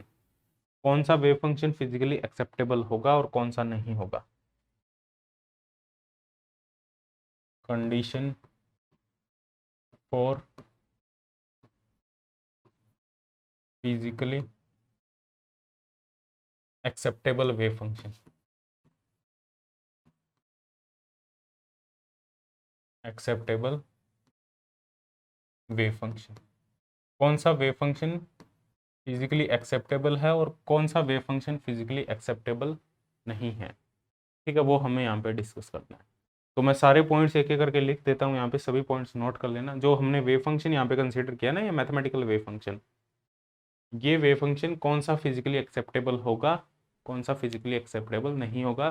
कुछ इंपॉर्टेंट पॉइंट्स है हमारे पास में, कुछ नोटेशन दी गई है यहाँ पे कि जो वेव फंक्शन इन नोटेशन को फॉलो करेगा वही वेव फंक्शन फिजिकली एक्सेप्टेबल होगा, और otherwise wave function physically acceptable नहीं होगा हमारे पास में। क्या कंडीशन है यहाँ पे हमारे पास में, कंडीशन ये है हमारे पास में, फर्स्ट कंडीशन ये है, जो साई है इट शुड बी फाइनाइट, इसकी जो वैल्यू है वो फाइनाइट होनी चाहिए, जो वेव फंक्शन है वो फाइनाइट होना चाहिए। X tend to plus minus infinity पे साई है वो फाइनाइट या जीरो होना चाहिए, साई है वो जीरो होना चाहिए। प्लस माइनस इन्फिनिटी पे, x tend to minus infinity से प्लस इन्फिनिटी पे वेव फंक्शन है वो जीरो होना चाहिए। This is the first condition. ठीक है, क्यों जीरो होना चाहिए, क्योंकि पार्टिकल है इन्फिनिटी पे नहीं मिलेगा, तो वेव फंक्शन भी जीरो होगा जहाँ पे पार्टिकल नहीं होगा। सेकंड है हमारे पास में, जो सेकंड कंडीशन है वो है Sai must be single valued, Sai must be single valued, single valued होना चाहिए, एक ही वैल्यू होनी चाहिए। एक्स पे डिपेंड कर रहा है तो एक पर्टिकुलर एक्स के लिए साई की एक ही वैल्यू होनी चाहिए। साई एक्स और टी दोनों का फंक्शन है, तो फॉर एक पर्टिकुलर एक्स, एक्स वन के लिए एक ही साई की वैल्यू होनी, ऐसे नहीं भाई एक एक्स के लिए साई की दो वैल्यू हो जाए, वो नहीं होना चाहिए। ठीक है, सिंगल वैल्यूड होना चाहिए, और साई है वो कंटिन्यूस होना चाहिए, डिसकंटिन्यूटी नहीं आनी चाहिए, कंटिन्यूस वेव फंक्शन होना चाहिए। इसका जो फर्स्ट डेरिवेटिव है, चाहे वो D psi by D X हो, D psi by D Y हो, D psi by D Z हो, या D psi by D T हो, ये जो फर्स्ट डेरिवेटिव है इसका, ये भी क्या होना चाहिए, फाइनाइट होना चाहिए, कंटिन्यूस होना चाहिए, सिंगल वैल्यूड होना चाहिए। ठीक है, ये हमारे पास में नेक्स्ट कंडीशन ये है, सेकंड डेरिवेटिव इसका एग्जिस्ट करना चाहिए, सेकंड डेरिवेटिव है वो एग्जिस्ट करना चाहिए। ठीक है, ये हमारे पास में इसकी नेक्स्ट कंडीशन है। ठीक है, और next condition, Sai must be square integrable, Sai must be square integrable. Square integrable का मतलब है कि साई का जो इंटीग्रेशन होगा हमारे पास में, साई स्टार साई का जो इंटीग्रेशन होगा, डी वी या डी एक्स लिख सकते हो, वन डायमेंशन में वन डायमेंशन लिख लो डी एक्स, और ये फाइनाइट होना चाहिए, माइनस इन्फिनिटी से इन्फिनिटी, या जो भी रेंज तुम्हें गिवन है, तो इसकी जो वैल्यू है वो फाइनाइट होनी चाहिए। ठीक है, this is known as square integrability. ठीक है, तो जो भी वेव फंक्शन इन सभी कंडीशन को सेटिस्फाई करेगा वो wave function physically acceptable wave function होगा। जो वेव फंक्शन इन कंडीशन को सेटिस्फाई नहीं करेगा वो फिजिकली एक्सेप्टेबल वेव फंक्शन नहीं होगा। चाहे एक भी कंडीशन को सेटिस्फाई नहीं कर रहा तो वो फिजिकली एक्सेप्टेबल वेव फंक्शन नहीं है। जो वेव फंक्शन इन सभी कंडीशन को सेटिस्फाई कर रहा है वो wave function physically acceptable wave function है। ठीक है, बात समझ में आ गई। तो ये सभी कंडीशन सेटिस्फाई होनी चाहिए। जैसे एक एग्जांपल है हमारे पास में, एग्जाम्पल ले सकते हैं।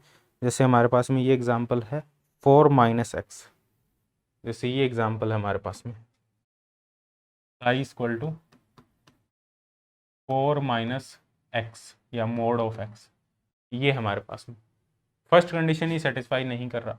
क्या कंडीशन है? X tend to plus minus infinity पे जो साई है वो प्लस माइनस इन्फिनिटी हो जाता है, बट क्या होना चाहिए? जीरो होना चाहिए। होना क्या चाहिए? जीरो होना चाहिए, बट हो क्या जाता है? Plus minus infinity. X infinity put करोगे प्लस माइनस इन्फिनिटी हो जाएगा, तो फर्स्ट कंडीशन को ही सेटिस्फाई नहीं कर रहा, ठीक है, तो एक्सेप्टेबल नहीं है। ऐसे ही हमारे पास में और भी बहुत सारे वेव फंक्शन हैं, ई की पावर माइनस लैम्डा एक्स, ठीक है, ई की power minus lambda x for all space. यहाँ पे रीजन भी देगा वो, x equal to minus infinity से प्लस इन्फिनिटी के बीच में बताओ, ठीक है। साई इक्वल टू ई की power minus lambda x for x minus infinity से प्लस इन्फिनिटी, ये रीजन भी दे रहा है। फॉर ऑल स्पेस बात कर रहा है ये, for all space, for all space, ठीक है। तो यहाँ पे x tends to plus minus x tends to infinity पे साई जीरो हो जाएगा, ठीक है। X tends to minus infinity पे साई इन्फिनिटी हो जाएगा, विच इज नॉट एक्सेप्टेबल, तो ये भी एक्सेप्टेबल नहीं है।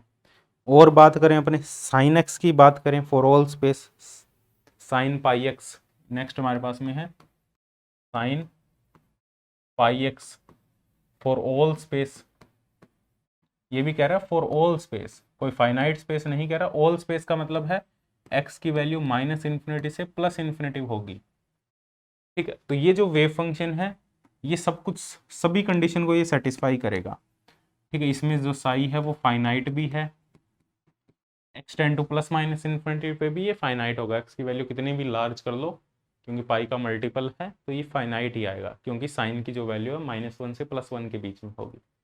फाइनाइट है, कंटिन्यूस है, सिंगल वैल्यूड है। सिंगल वैल्यूड क्यों है?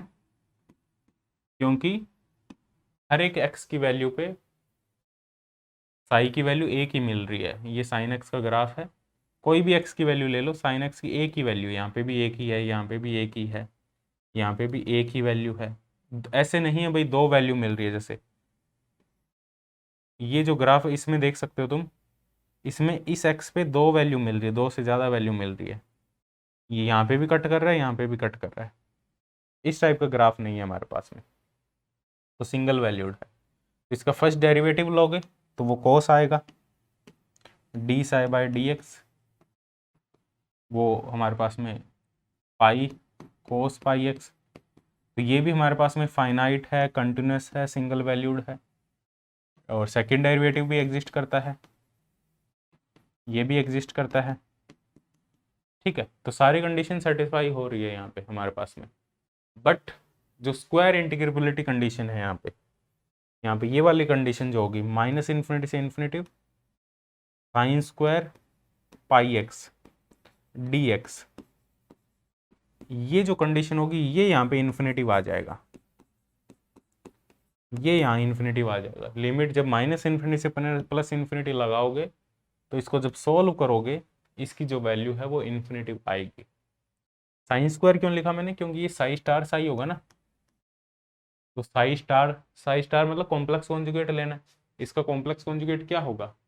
सेम ही होगा, क्योंकि रियल वेव फंक्शन कोई आयोटा तो है नहीं जो इसको माइनस आयोटा में कन्वर्ट करें। तो sine pi x into sine pi x, sine square pi x, ठीक है। तो ये हमारे पास में इन्फिनिटिव हो जाएगा, तो it is not acceptable wave function. But यदि यही क्वेश्चन हमें इसी में यदि हमें वो कहता कि फाइनाइट स्पेस है, इसी में यदि हमें कहता वो साइन पाई एक्स, इसी में हमें कहता कि वेव फंक्शन हमारे पास में है साइन पाई एक्स, बट जो लिमिट है हमारे पास में एक्स की वो -a से +a है। अब स्क्वायर इंटीग्रेबिलिटी जो कंडीशन है वो फाइनाइट वैल्यू आती, अब ये जो वैल्यू आती वो फाइनाइट वैल्यू आती, स्क्वायर इंटीग्रेबिलिटी कंडीशन को अब वो सेटिस्फाई कर देता यदि वो एक फाइनाइट लिमिट लेता। यदि माइनस इन्फिनिटी से प्लस इन्फिनिटी है तो भी इन्फिनिटी आ जाता। तो वो एक्सेप्टेबल नहीं होता। इस पर्टिकुलर केस में ये एक्सेप्टेबल है। क्लियर है, यहाँ तक कोई दिक्कत नहीं है। तो इस टाइप से वेव फंक्शन को तुम पहचान सकते हो कि कौन सा एक्सेप्टेबल वेव फंक्शन है, कौन सा एक्सेप्टेबल वेव फंक्शन नहीं है हमारे पास में। ठीक है, ऐसे तुम ग्राफ को देख के भी पहचान सकते हो। ये जैसे ग्राफ है हमारे पास में, ये ग्राफ है हमारे पास में, तो ये वेव फंक्शन एक्सेप्टेबल है या इनएक्सेप्टेबल है। यहाँ पे देख सकते हो एक ही एक्स पे वेव फंक्शन की दो वैल्यू मिल रही है, एक ये वैल्यू मिल रही है वेव फंक्शन की, तो ये एक्सेप्टेबल नहीं है, नॉट एक्सेप्टेबल। देख के ही पता लग रहा है। ठीक है, जैसे ये ग्राफ है हमारे पास में, ये डिसकंटिन्यूस है इस पॉइंट पे, डिसकंटिन्यूस, तो ये भी नॉट एक्सेप्टेबल, तो ये भी एक्सेप्टेबल नहीं है। तो इस टाइप से तुम बाकी ग्राफ को भी पहचान सकते हो। बाकी इसके क्वेश्चन करेंगे तो तुम्हें समझ में आ जाएगा। नेक्स्ट अपने डिस्कस करते हैं डिराक नोटेशन के बारे में, Dirac notation of wave function. ठीक है, ये काफी इंपॉर्टेंट है, डिराक नोटेशन। तो देखो नेक्स्ट टॉपिक अपने डिस्कस करते हैं डिराक नोटेशन। ठीक है, हमारे पास में जो हमने वेव फंक्शन को रिप्रेजेंट किया था, वेव फंक्शन क्या रिप्रेजेंट कर रहा था, पार्टिकल की स्टेट को रिप्रेजेंट कर रहा था, और वेव फंक्शन को हमने रिप्रेजेंट किया था एक कॉम्प्लेक्स मैथमेटिकल फंक्शन से। ठीक है, जो हमारे पास में वेव फंक्शन था वो ये था साई एक्स टी, और ये था हमारे पास में ए ई की पावर आयोटा के एक्स माइनस ओमेगा टी। इससे हमने वेव फंक्शन को रिप्रेजेंट किया था, ये हमारे पास में वेव फंक्शन होगा। अब इस वेव फंक्शन को डिराक नोटेशन में, अब डिराक नोटेशन का मतलब क्या है, इसको मैट्रिक्स नोटेशन भी अपने कह देते हैं, मैट्रिक्स नोटेशन। ठीक है, ये हाइजेनबर्ग नोटेशन भी अपने इसको क्या देते हैं, हाइजेनबर्ग नोटेशन। अब हाइजेनबर्ग नोटेशन या मैट्रिक्स नोटेशन में क्या होगा, जो वेव फंक्शन है उसको कोई कॉम्प्लेक्स मैथमेटिकल फंक्शन नहीं कंसीडर करेंगे अपने, इसको कंसीडर करेंगे अपने एक वेक्टर से। ये जो हमारे पास में वेव फंक्शन होगा, जो साई होगा, इसको अपने रिप्रेजेंट करेंगे एक वेक्टर से, जिसको अपने कहेंगे कैट वेक्टर, जिसको अपने किस टाइप का वेक्टर कहेंगे, कैट वेक्टर। ठीक है, और ये जो वेक्टर होगा उसको कॉलम वेक्टर से अपने, इसका जो सिंबल होगा रिप्रेजेंट करने का वो ये होगा, और ये कॉलम वेक्टर को रिप्रेजेंट करता है 1 आयोटा 1 3, किसी भी टाइप का कॉलम हो सकता है, 2x2 का भी हो सकता है, 2x1 का भी हो सकता है, 3x1 का भी हमारे पास में जो कॉलम वेक्टर है वो हो सकता है। तो डिराक नोटेशन में बेसिकली क्या करते हैं अपने, जो कैट वेक्टर है हमारे पास में, जो साई वेक्टर, जो वेव फंक्शन है पार्टिकल का, जो पार्टिकल की स्टेट को रिप्रेजेंट कर रहा है, ये जो वेव फंक्शन है ये पार्टिकल की स्टेट को रिप्रेजेंट कर रहा है, पार्टिकल स्टेट, पार्टिकल के बारे में कंप्लीट इंफॉर्मेशन इस वेव फंक्शन के पास में है। तो जस्ट हमें थोड़ा सा मैथमेटिकल ये जो प्रोसेस है इसको इजी करने के लिए हमने क्या कर दिया, ये जो वेव फंक्शन है इसको कैट वेक्टर में रिप्रेजेंट कर दिया।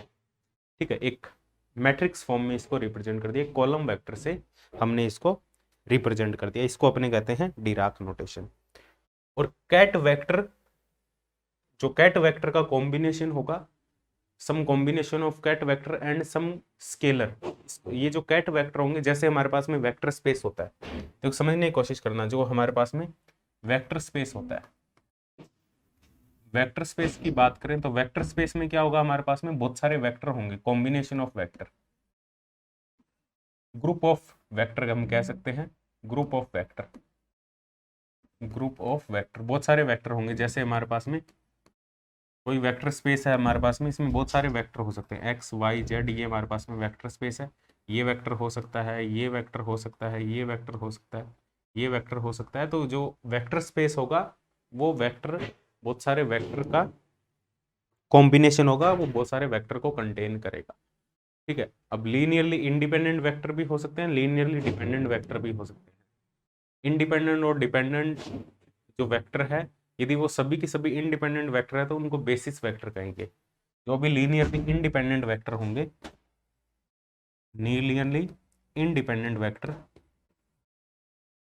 इतना मतलब इसको, ये इतना ज़्यादा ऐसे नहीं है भाई तुम्हें डायरेक्ट एग्जाम में ऐसा पूछा जाएगा, लीनियरली इंडिपेंडेंट जो वेक्टर है उनको अपने बेसिस वेक्टर भी कह देते हैं। तो वेक्टर स्पेस क्या है? वेक्टर स्पेस हमारे पास में ग्रुप ऑफ वेक्टर होंगे, इसमें बहुत सारे वेक्टर्स होंगे जिनका एक ग्रुप बनेगा और कुछ स्केलर क्वांटिटीज होगी। वेक्टर के साथ में ग्रुप ऑफ वेक्टर प्लस कुछ स्केलर क्वांटिटीज होगी, कुछ कॉन्स्टेंट होंगे। उन कॉन्स्टेंट का अपने यूज करेंगे वेक्टर के लीनियर कॉम्बिनेशन बनाने में। लेट्स से हमारे पास में एक ए वेक्टर है, एक बी वेक्टर है, एक सी वेक्टर है। तो सी वेक्टर को यदि ए और बी के लीनियर कॉम्बिनेशन में लिखना है तो कुछ कॉन्स्टेंट्स ले लेंगे अपने, ए वेक्टर प्लस बी वेक्टर। तो ये जो ए और बी है ये स्केलर है जिनका यूज करते हैं अपने वेक्टर को लीनियर कॉम्बिनेशन में लिखने के लिए। ठीक है, तो इसको वेक्टर स्पेस कहेंगे। सिमिलर वे में हमारे पास में क्वांटम मैकेनिक्स में एक हिल्बर्ट स्पेस होगा। हिल्बर्ट स्पेस में क्या होगा हमारे पास में? ग्रुप ऑफ, ये यहाँ पे जो ग्रुप ऑफ सिंपल वेक्टर थे, यहाँ पे हमारे पास में ग्रुप, यहाँ पे होगा ग्रुप ऑफ कैट वेक्टर और ग्रुप ऑफ कैट वेक्टर होगा। इसके साथ में यहाँ पे हमारे पास में कुछ कॉन्स्टेंट्स होंगे, सेट ऑफ स्केलर्स होंगे, सेट ऑफ स्केलर्स।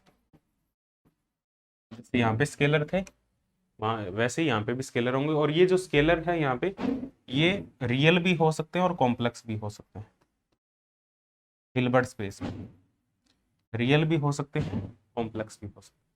तो हिल्बर्ट स्पेस में जो हमारे पास में कैट वेक्टर का, बहुत सारे कैट वेक्टर का कॉम्बिनेशन होगा हिल्बर्ट स्पेस हमारे पास में। ठीक है, और हिल्बर्ट स्पेस होगा क्या? Set of scalar and group of set of ket vectors, set of ket vector कह सकते हो।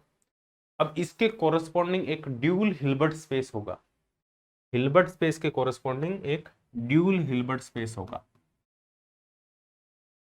हिल्बर्ट स्पेस के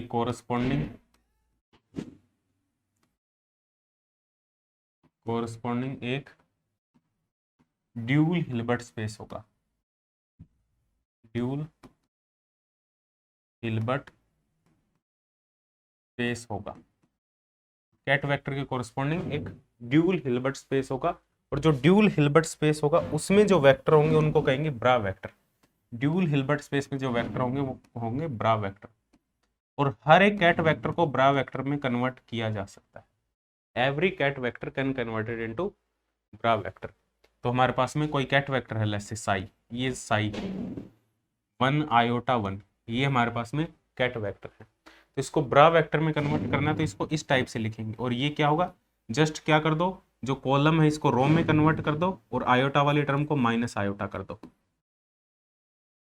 ट्रांसपोज ले लो, पहले इसका ट्रांसपोज ले लिया, फिर आयोटा वाली टर्म को माइनस आयोटा कर दिया। तो हम कह सकते हैं जो ब्रा वेक्टर होगा वो होगा कैट वेक्टर का पहले ट्रांसपोज ले लो, फिर उसका कॉम्प्लेक्स कॉन्जुगेट ले लो, तो हमारे पास में ब्रा वेक्टर आ जाएगा।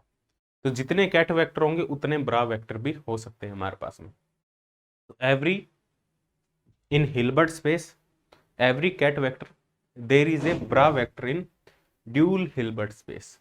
ठीक है, हिल्बर्ट स्पेस एग्जिस्ट करता है तो ड्यूल हिल्बर्ट स्पेस भी एग्जिस्ट करता है, क्योंकि जो ड्यूल हिल्बर्ट स्पेस है वो हिल्बर्ट स्पेस से ही बन रहा है। क्योंकि हिल्बर्ट स्पेस में जितने कैट वेक्टर है उनके ब्रा वेक्टर बना सकते हैं इस प्रॉपर्टी का यूज करके। तो जितने ब्रा वेक्टर होंगे उनका जो सेट होगा वो हमारे पास में क्या होगा? Dual Hilbert space. तो कैट वेक्टर को ब्रा वेक्टर में कैसे कन्वर्ट करना है वो मैंने तुम्हें ऑलरेडी यहाँ पे एक्सप्लेन कर दी। हाँ, अब यहाँ पे ड्यूल हिल्बर्ट स्पेस में बात करें, यहाँ पे एक इंपॉर्टेंट प्रॉपर्टी है हिल्बर्ट स्पेस में, इनर प्रोडक्ट। जैसे हमारे पास में दो वेक्टर का डॉट प्रोडक्ट होता है, जैसे वेक्टर स्पेस में हमने वेक्टर स्पेस डिस्कस किया था। वेक्टर स्पेस में दो वेक्टर हमारे पास में, ए वेक्टर एक बी वेक्टर, तो इनका जैसे डॉट प्रोडक्ट होता है तो डॉट प्रोडक्ट क्या होता है? ए डॉट बी, और ए बी कोस थीटा होता है। सिमिलर वे में हमारे पास में जो हिल्बर्ट स्पेस है, यदि हमारे पास में दो कैट वेक्टर है, हिल्बर्ट स्पेस में दो कैट वेक्टर, एक साई 1 और एक साई 2, तो यहाँ डॉट प्रोडक्ट को इनर प्रोडक्ट कहेंगे।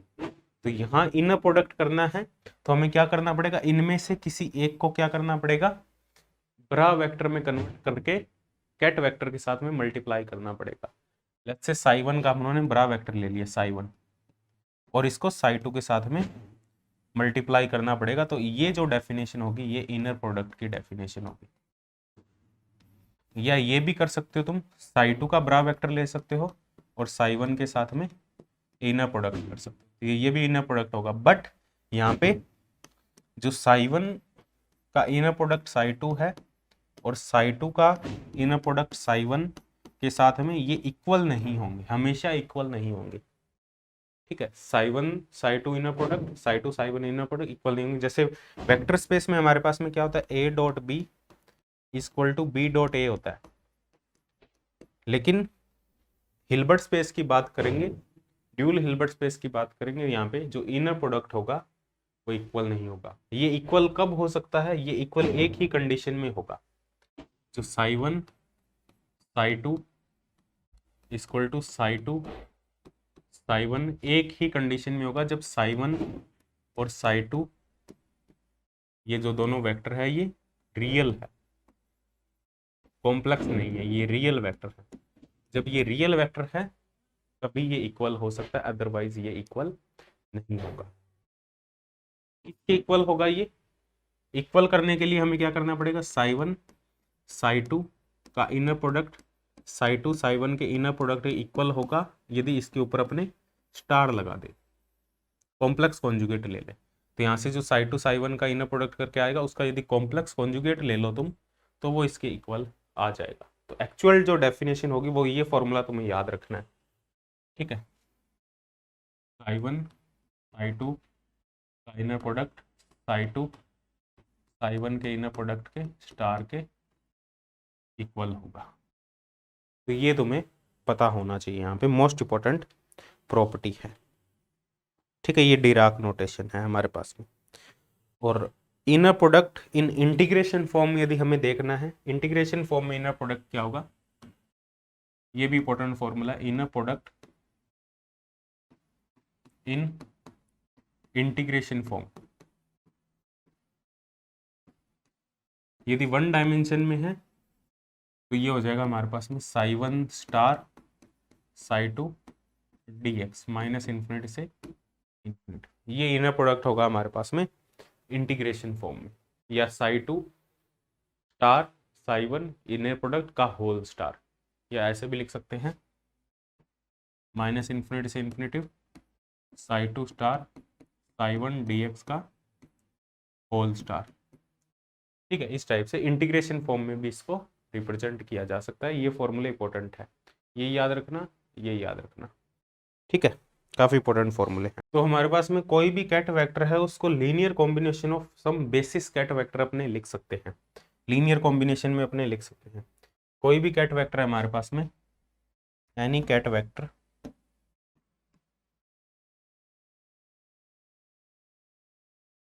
Any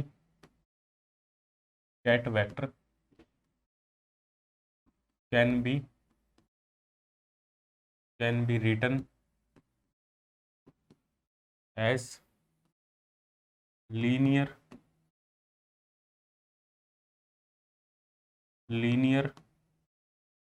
combination of some basis ket vector, basis ket vector के फॉर्म में लिख सकते हैं। जैसे हमारे पास में कोई कैट वेक्टर है साई, तो इसको कुछ बेसिस कैट वेक्टर की फॉर्म में लिख सकते हैं, जैसे A psi 1 small psi 1 B small psi 2, इस फॉर्म में इसको लिखा जा सकता है। जो साई 1 और साई 2 है वो बेसिस वेक्टर है। बेसिस वेक्टर का मतलब क्या है, साई 1 और साई 2 जो है वो आपस में ऑर्थोनॉर्मल है, ऑर्थोनॉर्मल और आपस में इंडिपेंडेंट है। ऑर्थोनॉर्मल का मतलब क्या है कि इनका जो आपस का इनर प्रोडक्ट है साई 1 और साई 2 का, स्मॉल साई 1 साई 2 का, वो 0 है, बट इनका खुद के सेल्फ इनर प्रोडक्ट जो होगा वो 1 होगा। तो इससे कहेंगे अपने ऑर्थोनॉर्मल।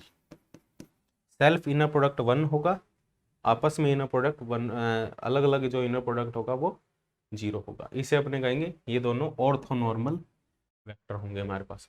तो कोई भी कैट वेक्टर है जो पार्टिकल की स्टेट है उसको लीनियर कॉम्बिनेशन में लिख सकते हैं अपने ए psi1 psi2। अब ऐसे बहुत सारे स्टेट हो सकती है हमारे पास में लीनियर कॉम्बिनेशन में। जैसे हमारे पास में ये जो साई है इसको ऐसे लिख सकते हैं C1 psi1 C2 psi2 Cn psi n। तो यहाँ पे जो psi1 psi2 है ये ऑर्थोनॉर्मल बेसिस वेक्टर है, ऑर्थोनॉर्मल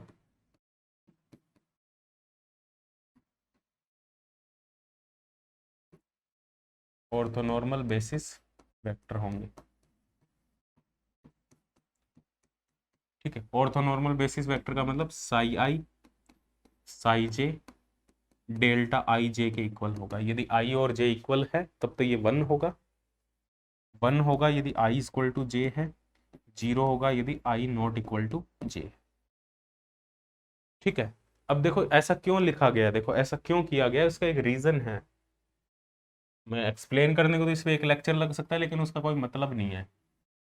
ठीक है, एग्जाम पॉइंट ऑफ व्यू से इतना ज़्यादा मतलब नहीं है। एक लेक्चर में मैं आराम से इस सिर्फ इस चीज़ को मैं एक लेक्चर लगा सकता हूँ, एक लेक्चर में बता सकता हूँ भाई ये क्यों आई, उसका क्या पर्पस है, क्या थियोटिकल बैकग्राउंड है, इसका क्यों डेवलप की हमने। वो जब अपने डिटेल्ड कोर्स पढ़ते हैं उसमें वो सारी चीज़ें अपने डिस्कस करते हैं जिसमें थोड़ा इंटरेस्टिंग भी बने। लेकिन यहाँ अपने को इंटरेस्टिंग नहीं बनाना है, यहाँ हमें एग्जाम क्वालिफाई करना है तो एग्जाम ओरिएंटेड रहना है। ठीक है, यहाँ पे देखो क्या है, फिर भी मैं थोड़ा बहुत बता देता हूँ। अब हमें पता है जो इलेक्ट्रॉन है यहाँ पे, जो स्मॉल पार्टिकल है, क्वांटम पार्टिकल है, क्वांटम पार्टिकल की पोजीशन फिक्स नहीं है। जो क्वांटम पार्टिकल है उसकी पोजीशन है वो फिक्स नहीं है, और हमें नहीं पता वो क्वांटम पार्टिकल इस वेव पैकेट के अंदर कहाँ है। ये वेव पैकेट है, इस वेव पैकेट के अंदर क्वांटम पार्टिकल कहीं भी हो सकता है, अलग अलग पोजीशन पे हो सकता है, और हर एक पोजीशन पे होने की अलग अलग प्रोबेबिलिटी है। तो हमारे पास में जो क्वांटम पार्टिकल है उसका जो नेट वेव फंक्शन है वो linear combination of some basis vector है। ये जो बेसिस वेक्टर है ये अलग अलग स्टेट को रिप्रेजेंट कर रहे हैं। जो क्वांटम पार्टिकल है वो psi1 स्टेट में भी हो सकता है, ये जो इलेक्ट्रॉन है वो psi1 स्टेट में भी हो सकता है, इलेक्ट्रॉन है वो psi2 स्टेट में भी हो सकता है, इलेक्ट्रॉन है वो psi3 स्टेट में भी हो सकता है, psi4 स्टेट में भी हो सकता है। हमें एग्जैक्ट नहीं पता कि वो किस पर्टिकुलर स्टेट में है। ठीक है, उसकी क्या पोजीशन है, क्या पर्टिकुलर एनर्जी है उसकी। अब ये जो स्टेट की मैं बार बार बात कर रहा हूँ ना, ये बात हो रही है कि उसकी पर्टिकुलर पोजीशन, उसकी पर्टिकुलर एनर्जी, उससे ही रिलेटेड ये small psi1 psi2 psi n। और हर एक स्टेट में होने की अलग अलग प्रोबेबिलिटी है। तो ये जो कॉन्स्टेंट है ना C1 C2 C3, C1 C2, ये जो C3 ये कॉन्स्टेंट है, ये प्रोबेबिलिटी के बारे में हमें बताएंगे, प्रोबेबिलिटी के बारे में हमें इंफॉर्मेशन देंगे कि psi1 स्टेट में होने की क्या प्रोबेबिलिटी है, वो C1 बताएगा। psi2 स्टेट में होने की क्या प्रोबेबिलिटी है, वो C2 बताएगा। psi स्टेट में इलेक्ट्रॉन के होने की क्या प्रोबेबिलिटी है, वो Cn बताएगा। क्योंकि यहाँ पे कोई फिक्स नहीं है, क्वांटम मैकेनिक्स में जो पार्टिकल है उसकी एग्जैक्ट पोजीशन हमें नहीं पता। ठीक है, हमें नहीं पता कि फ्यूचर में वो कहाँ होगा, किस पोजीशन पे होगा, एग्जैक्टली हमें नहीं पता कि फ्यूचर में उसकी क्या पोजीशन होगी।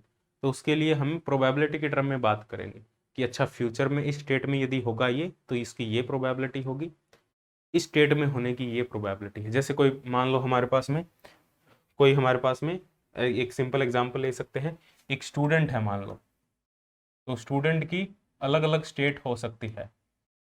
क्या क्या उसकी स्टेट हो सकती है, वो घर पे हो सकता है, ठीक है, और वो कहाँ पे हो सकता है, लेट्स से कॉलेज स्टूडेंट है तो कॉलेज हो सकता है, ठीक है, पार्क में हो सकता है, और अलग अलग और भी पॉसिबल स्टेट हो सकती है, ग्राउंड हो सकता है, लाइब्रेरी हो सकता है। ठीक है, ये अलग अलग स्टेट है एक स्टूडेंट की, और इनकी प्रोबेबिलिटी जो C1 C2 C3 है ये अलग अलग स्टेट में होने की प्रोबेबिलिटी बताएगा। अब पूरे दिन में 24 घंटे होते हैं, 24 घंटे में घर पे होने की क्या प्रोबेबिलिटी है, मान लो 24 घंटे में से वो 15 घंटे घर पे ही रहता है तो घर पे होने की प्रोबेबिलिटी ज़्यादा है। कॉलेज में लगभग 5 घंटे ही लगाता है वो, तो कॉलेज में होने की जो प्रोबेबिलिटी है वो घर से कम है। ठीक है, पार्क में वो 10 मिनट ही जाता है तो इसकी प्रोबेबिलिटी और भी कम है। लेकिन एग्जैक्ट हमें नहीं पता कि घर पे है, कॉलेज में है, पार्क में है, ग्राउंड में है, लाइब्रेरी में है, क्योंकि हमें उसके प्रेजेंट के बारे में नहीं पता, उसकी इनिशियल इन्फॉर्मेशन हमें नहीं है। तो हमें इनिशियली नहीं पता इलेक्ट्रॉन कहाँ पे है, तो हम फाइनल स्टेट कैसे बता पाएंगे, उसका फ्यूचर कैसे बता पाएंगे। ठीक है, तो लेकिन यदि हमें ये बता दिया जाए, हमें कुछ इन्फॉर्मेशन दे दी जाए, प्रायर इन्फॉर्मेशन दे दी जाए कि रात के 12 बजे हैं, तो रात के 12 बजे हैं तो ये बाकी की स्टेट ऑटोमेटिकली जीरो हो जाएगी। ठीक है, और हमें पता है रात के 12 बजे तो वो घर पे ही होगा, तो जो घर पे होने की जो प्रोबेबिलिटी है वो 100% हो जाएगी। घर पे होने की प्रोबेबिलिटी 100% हो जाएगी, कॉलेज में होने की प्रोबेबिलिटी जीरो हो जाएगी, पार्क की जीरो, ग्राउंड की जीरो, लाइब्रेरी की जीरो। हमें कह दिया जाए वो सुबह के 6 बजे हैं, सुबह के 6 बजे मोस्ट प्रोबेबली पार्क में हो सकता है या ग्राउंड में हो सकता है। तो कुछ इन्फॉर्मेशन यदि हमें दे दी जाए तो हम जो प्रोबेबिलिटी है वो फ्लो करती रहती है। प्रोबेबिलिटी का फ्लो करना यही तो है कि प्रोबेबिलिटी इस एक जगह से, एक स्टेट से दूसरी स्टेट में प्रोबेबिलिटी है लगातार फ्लो करती रहती है। इसको मैथमेटिकली अपने डिराइव कर सकते हैं, इसको डिस्ट्रीब्यूशन अपने प्रोबेबिलिटी डिस्ट्रीब्यूशन के थ्रू इसको डिराइव कर सकते हैं। जैसे बाइनोमियल डिस्ट्रीब्यूशन अपने पढ़ते हैं, रैंडम वॉक अपने पढ़ते हैं, ठीक है, स्टैंडर्ड डिस्ट्रीब्यूशन अपने पढ़ते हैं मैथमेटिकल फिजिक्स में। ठीक है, वो वही है सेम चीज़ कि प्रोबेबिलिटी कैसे फ्लो कर रही है हमारे पास। प्रोबेबिलिटी का यहाँ पे फ्लो हो रहा है बेसिकली। ठीक है, यदि दो स्टेट का इनर प्रोडक्ट 1 है, दो कैट वेक्टर है और इनका इनर प्रोडक्ट यदि 1 है, तो ये जो कैट वेक्टर होगा वो नॉर्मलाइज्ड वेक्टर। तो ये नॉर्मलाइजेशन कंडीशन है, नॉर्मलाइजेशन कंडीशन। तो नॉर्मलाइजेशन कंडीशन को डिराक नोटेशन में इस टाइप से अपने लिख सकते हैं। इंटीग्रेशन फॉर्म में तो हमने लिख दिया था psi star psi d x equal to 1 minus infinity से इन्फिनिटी। ठीक है, लेकिन डिराक नोटेशन में नॉर्मलाइजेशन कंडीशन को इस फॉर्म में अपने लिख सकते हैं।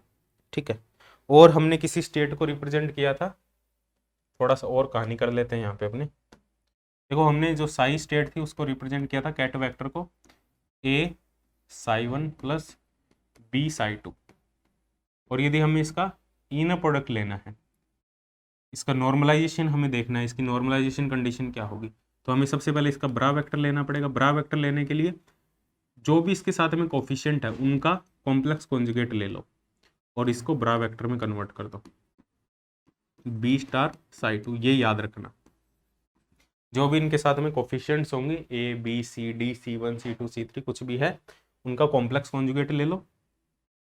ठीक है, और इनको ब्रा वेक्टर में कन्वर्ट कर दो और इन दोनों को आपस में मल्टीप्लाई कर दो, डायरेक्ट मल्टीप्लाई कर दो। A star psi 1 B star psi 2 A psi 1 B psi 2।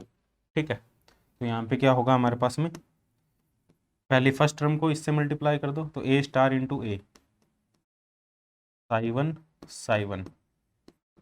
फिर क्या होगा हमारे पास में, A star into B psi 1 psi 2। फिर हमारे पास में होगा B star into psi 2 psi 1। फिर हमारे पास में होगा B star B psi 2 psi 2। और हमें पता है जो साई 1 साई 2 का इनर प्रोडक्ट है ये जीरो है, ये भी जीरो, क्योंकि बेसिस वेक्टर ऑर्थोनॉर्मल वेक्टर है। साई 1 और साई 2 यहाँ पे ऑर्थोनॉर्मल है, ऑर्थोनॉर्मल है तो ये जीरो है, और ये 1 है हमारे पास में, तो ये आ जाएगा A star A B star B. अब यदि ए स्केलर क्वांटिटी है, if A is a scalar quantity, real quantity, यदि ए और बी रियल है, if A and B is real, यदि ए एंड बी रियल है तो हमारे पास में जो साई और साई का इनर प्रोडक्ट आएगा वो आएगा ए स्क्वायर प्लस बी स्क्वायर। क्यों? क्योंकि रियल है तो उसका जो स्टार लोगे वो सेम आएगा। कोई भी रियल क्वांटिटी है उसका स्टार लेने पर, उसका कॉम्प्लेक्स कॉन्जुगेट लेने पर वही क्वांटिटी आती है, क्योंकि कोई अंदर आयोटा वाली टर्म नहीं है, अंदर आयोटा वाली टर्म नहीं है तो यही सेम क्वांटिटी आएगी, ए स्क्वायर प्लस बी स्क्वायर। ठीक है, यहाँ तक बात समझ में आई? तो इस टाइप से अपने इनर प्रोडक्ट निकाल सकते हैं। क्लियर है? तो सेम इसी टाइप से ये जो वेव फंक्शन है, ये जो वेव फंक्शन हमारे पास में, C1 C2 Cn स्क्वायर। तो इसका यदि कॉम्प्लेक्स कॉन्जुगेट लेंगे अपने, इसका इनर प्रोडक्ट लेंगे, लेट्स से जो साई है वो हमारे पास में है C1 psi1 Cn psi n, n orthonormal state है, तो इसका कॉम्प्लेक्स कॉन्जुगेट लेंगे तो आएगा C1 star psi1 Cn star psi n। Let's say जो C1 C2 C3 है वो रियल है, C1 C2 C3 Cn है वो रियल कांस्टेंट है, रियल कांस्टेंट है, तो इसका जो इनर प्रोडक्ट होगा उसको लिख सकते हैं अपने C1 square C2 square and Cn square. यदि ये 1 के इक्वल है तो ये जो वेव फंक्शन होगा वो नॉर्मलाइज्ड होगा। ठीक है, यदि ये 1 के इक्वल है तो वेव फंक्शन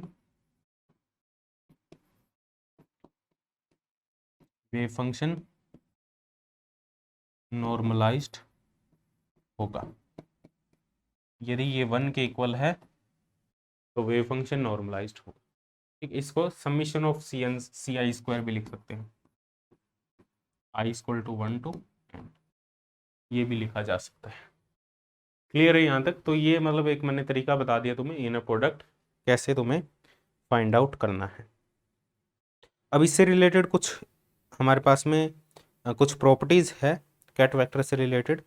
सबसे पहले हमारे पास में है स्क्वाड्स इनइक्वालिटी। ठीक है, और कोई इतनी खास कोई प्रॉपर्टी नहीं है ज़्यादा।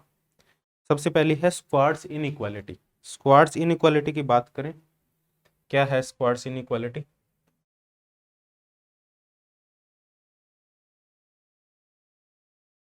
स्क्वाड्स इनइक्वालिटी, ये याद रखना फॉर्मूला, प्रूफ करने की हमें इसकी जरूरत नहीं है। स्क्वाड्स इनइक्वालिटी,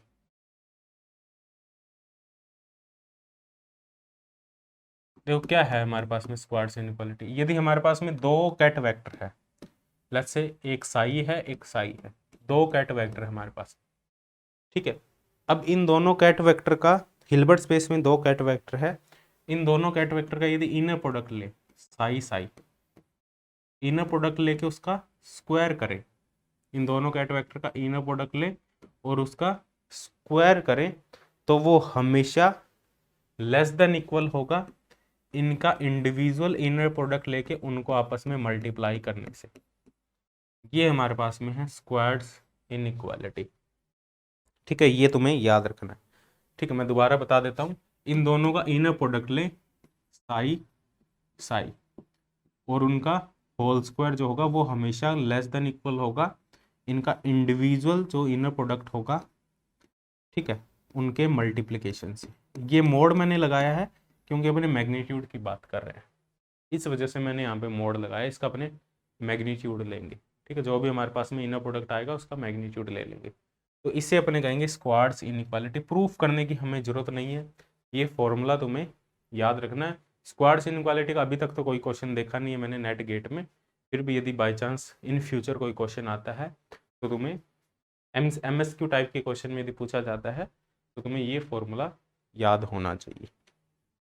ठीक है, इसे अपने कहेंगे स्क्वाड्स इनइक्वालिटी। अब अपने बात करते हैं यहाँ पे प्रोबेबिलिटी और एक्सपेक्टेशन वैल्यू की। ठीक है, ये दो फॉर्मूले हमारे पास में इंपॉर्टेंट फॉर्मूले, प्रोबेबिलिटी और एक्सपेक्टेशन वैल्यू, और फिर उसके बाद में अपने श्रोडिंगर इक्वेशन पे आएंगे। ठीक, प्रोबेबिलिटी एंड एक्सपेक्टेशन वैल्यू। सबसे पहले बात करेंगे प्रोबेबिलिटी की, probability in Dirac notation, probability in Dirac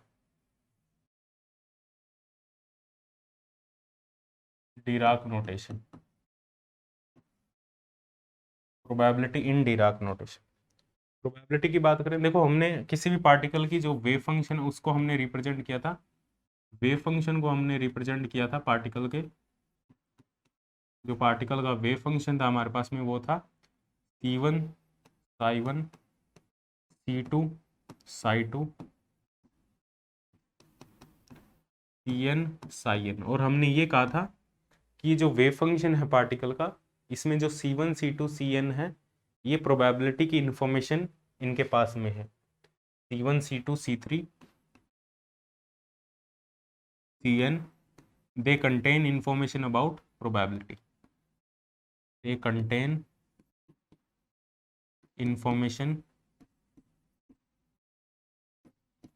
about probability, probability की इंफॉर्मेशन इनके पास में है, ठीक है। प्रोबेबिलिटी होगी क्या, जो C1 है, अब यदि ये वेव फंक्शन नॉर्मलाइज्ड है हमारे पास में, यदि नॉर्मलाइज्ड ना हो तो भी काम चल जाएगा, तो यहाँ पे जो हमारे पास में प्रोबेबिलिटी होगी फर्स्ट स्टेट में पार्टिकल के होने की, फर्स्ट स्टेट में पार्टिकल के होने की जो प्रोबेबिलिटी होगी वो हमें कैलकुलेट करनी है। लेट्स से प्रोबेबिलिटी ऑफ, वो मैं फॉर्मूला लिख देता हूँ, साइवन स्टेट में पार्टिकल के होने की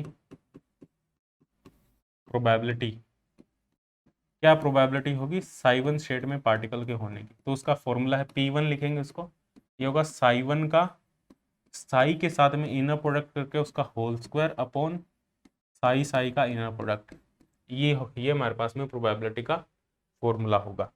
कैसे, अब इसका रिजल्ट क्या आएगा, देखो ये सबसे पहले कैलकुलेट कर लो, साई साई, साई साई क्या आएगा, ये हमने पहले ही कैलकुलेट कर रखा है, C1 square C2 square and Cn square, और यदि ये 1 है तो ये नॉर्मलाइज्ड है, यदि 1 नहीं है तो नॉर्मलाइज नहीं है, नॉर्मलाइज नहीं है तब भी प्रोबेबिलिटी कैलकुलेट की जा सकती है, प्रोबेबिलिटी का नॉर्मलाइजेशन से कोई लेना देना नहीं है, यदि नॉर्मलाइज नहीं है तब भी प्रोबेबिलिटी कैलकुलेट की जा सकती है, ठीक है।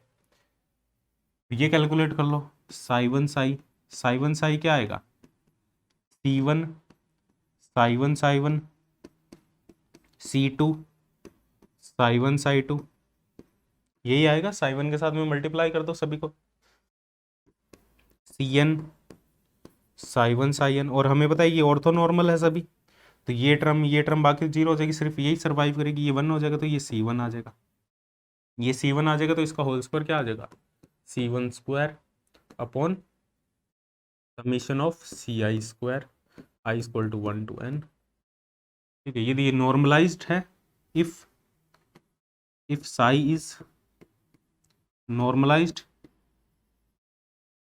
तो नीचे वाले जो टर्म है वो 1 हो जाएगी, तो हमारे पास में जो प्रोबेबिलिटी हो जाएगी वो C1 स्क्वायर हो जाएगी। तो इसका जो स्क्वायर हो, यदि वेव फंक्शन नॉर्मलाइज्ड है तो ये जो कांस्टेंट है इसका जो स्क्वायर होगा वही प्रोबेबिलिटी होगी, इसका जो स्क्वायर होगा वही प्रोबेबिलिटी होगी। यदि नॉर्मलाइज्ड नहीं है तो तुम्हें क्या करना पड़ेगा, इसका तो स्क्वायर करना ही पड़ेगा, इसको डिवाइड करना पड़ेगा सभी कांस्टेंट के स्क्वायर के सम से। ऐसे हम जनरल फॉर्मूला लिख सकते हैं प्रोबेबिलिटी का, जो PI होगा हमारे पास में ith स्टेट की जो प्रोबेबिलिटी होगी वो होगी साई आई साई का whole square upon psi psi, तो ये डिराक नोटेशन में प्रोबेबिलिटी का फॉर्मूला होगा, ये पोस्टुलेट भी है, ठीक है, जो हमारे पास में क्वांटम मैकेनिक्स का पोस्टुलेट है। ये क्लियर है, यहाँ तक बात, कोई दिक्कत नहीं है, ठीक है। तो P1 PI है ith स्टेट में पार्टिकल के होने की क्या प्रोबेबिलिटी है, ith स्टेट में पार्टिकल के पाए जाने की प्रोबेबिलिटी। एक्सपेक्टेशन वैल्यू की अपने बात करें तो एक्सपेक्टेशन वैल्यू क्या होगी, एक्सपेक्टेशन वैल्यू के लिए सबसे पहले तो ऑपरेटर चाहिए हमें, ऑपरेटर डिस्कस नहीं किया फिर भी मैं बता देता हूँ थोड़ा बहुत ऑपरेटर के बारे में। ये प्रोबेबिलिटी का फॉर्मूला है, तो इसकी हेल्प से अपने प्रोबेबिलिटी इजीली कैलकुलेट कर सकते हैं, ठीक है। बस ये फॉर्मूला तुम्हें यूज करना है प्रोबेबिलिटी का। एक्सपेक्टेशन वैल्यू की बात करते हैं,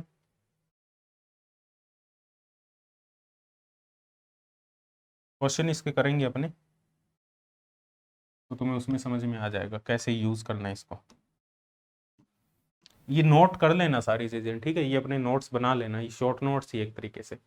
देखो कुछ क्वेश्चन मैं प्रैक्टिस करवाऊंगा यहाँ पे, कुछ क्वेश्चन तो तुम्हें खुद करने पड़ेंगे, ऐसे नहीं है कि जो मैंने करवाया सिर्फ वही करके काम चल जाएगा, ठीक है। तुम्हें बस क्या करना है, तुम्हें बस वीडियो देखनी है जो मैं यहाँ वीडियो में लिखवा रहा हूँ, और उसके अलावा जो मैं क्वेश्चन करवा रहा हूँ उनको अच्छे से समझना है, उनको करना है, फिर खुद PYQ क्वेश्चन प्रैक्टिस करने। यदि तुमने ये इतना कर लिया, जो मैं करवा रहा हूँ और जो मैंने क्वेश्चन करवाए हैं वो तुमने कर लिए, तो ईजिली तुम बाकी के क्वेश्चन भी ईजिली कर सकते हो। ठीक है, अपने बात करते हैं एक्सपेक्टेशन वैल्यू की।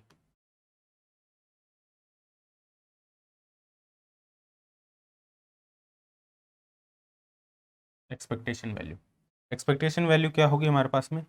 अब हमें पता है जो पार्टिकल की जो स्टेट है, पार्टिकल की जो स्टेट है हमारे पास में वो साई है। ठीक है, पार्टिकल साई स्टेट में है। अब अब हमें पता है कि जो साई है वो कंप्लीट इंफॉर्मेशन कंटेन करता है। It contain complete information about particle, quantum particle की कंप्लीट इंफॉर्मेशन है, तो वो इंफॉर्मेशन हमें निकालनी है। ठीक है, जो इसके पास में सारी इंफॉर्मेशन है, that information we have to extract. कैसे निकालेंगे? इसके लिए हमें ऑपरेटर चाहिए, ऑपरेटर। और ऑपरेटर, यदि डिराक नोटेशन में ऑपरेटर की बात करें, इन डिराक नोटेशन ऑपरेटर एक मैट्रिक्स होगी। इन डिराक नोटेशन जो ऑपरेटर होगा वो एक मैट्रिक्स होगी। और श्रोडिंगर पिक्चर में ऑपरेटर हमारे पास में कोई भी मैथमेटिकल फंक्शन हो सकता है। इन श्रोडिंगर पिक्चर डिराक नोटेशन में मैट्रिक्स होगी। श्रोडिंगर पिक्चर की बात करें, श्रोडिंगर नोटेशन में ऑपरेटर कोई भी मैथमेटिकल फंक्शन हो सकता है। जो ऑपरेटर होगा वो मैथमेटिकल फंक्शन होगा, जैसे d/dx, ठीक है, e की पावर x, कुछ भी हो सकता है, log x हमारे पास में d/dx।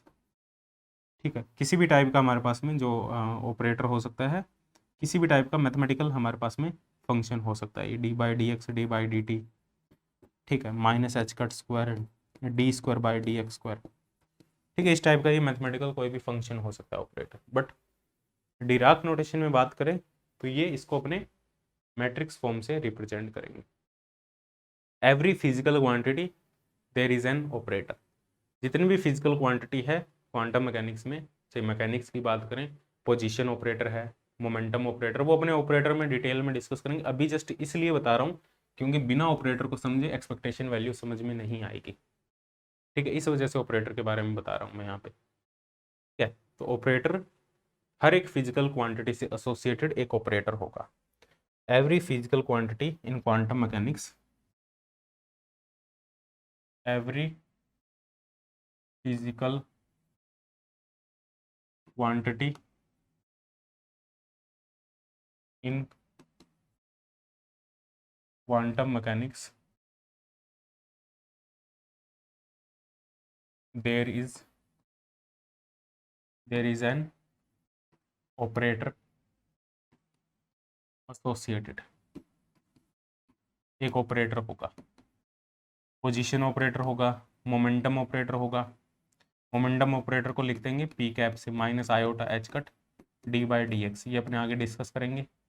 एक काइनेटिक एनर्जी ऑपरेटर होगा -h²/2m d²/dx²। एनर्जी ऑपरेटर होगा टाइम की फॉर्म में i/h d/dt। हैमिल्टोनियन ऑपरेटर होगा, ये भी एनर्जी ऑपरेटर ही होता है, kinetic energy plus potential energy.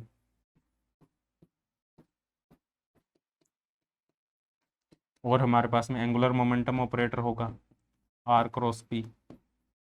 ठीक है, ऐसे हमारे पास में बहुत सारे ऑपरेटर होंगे।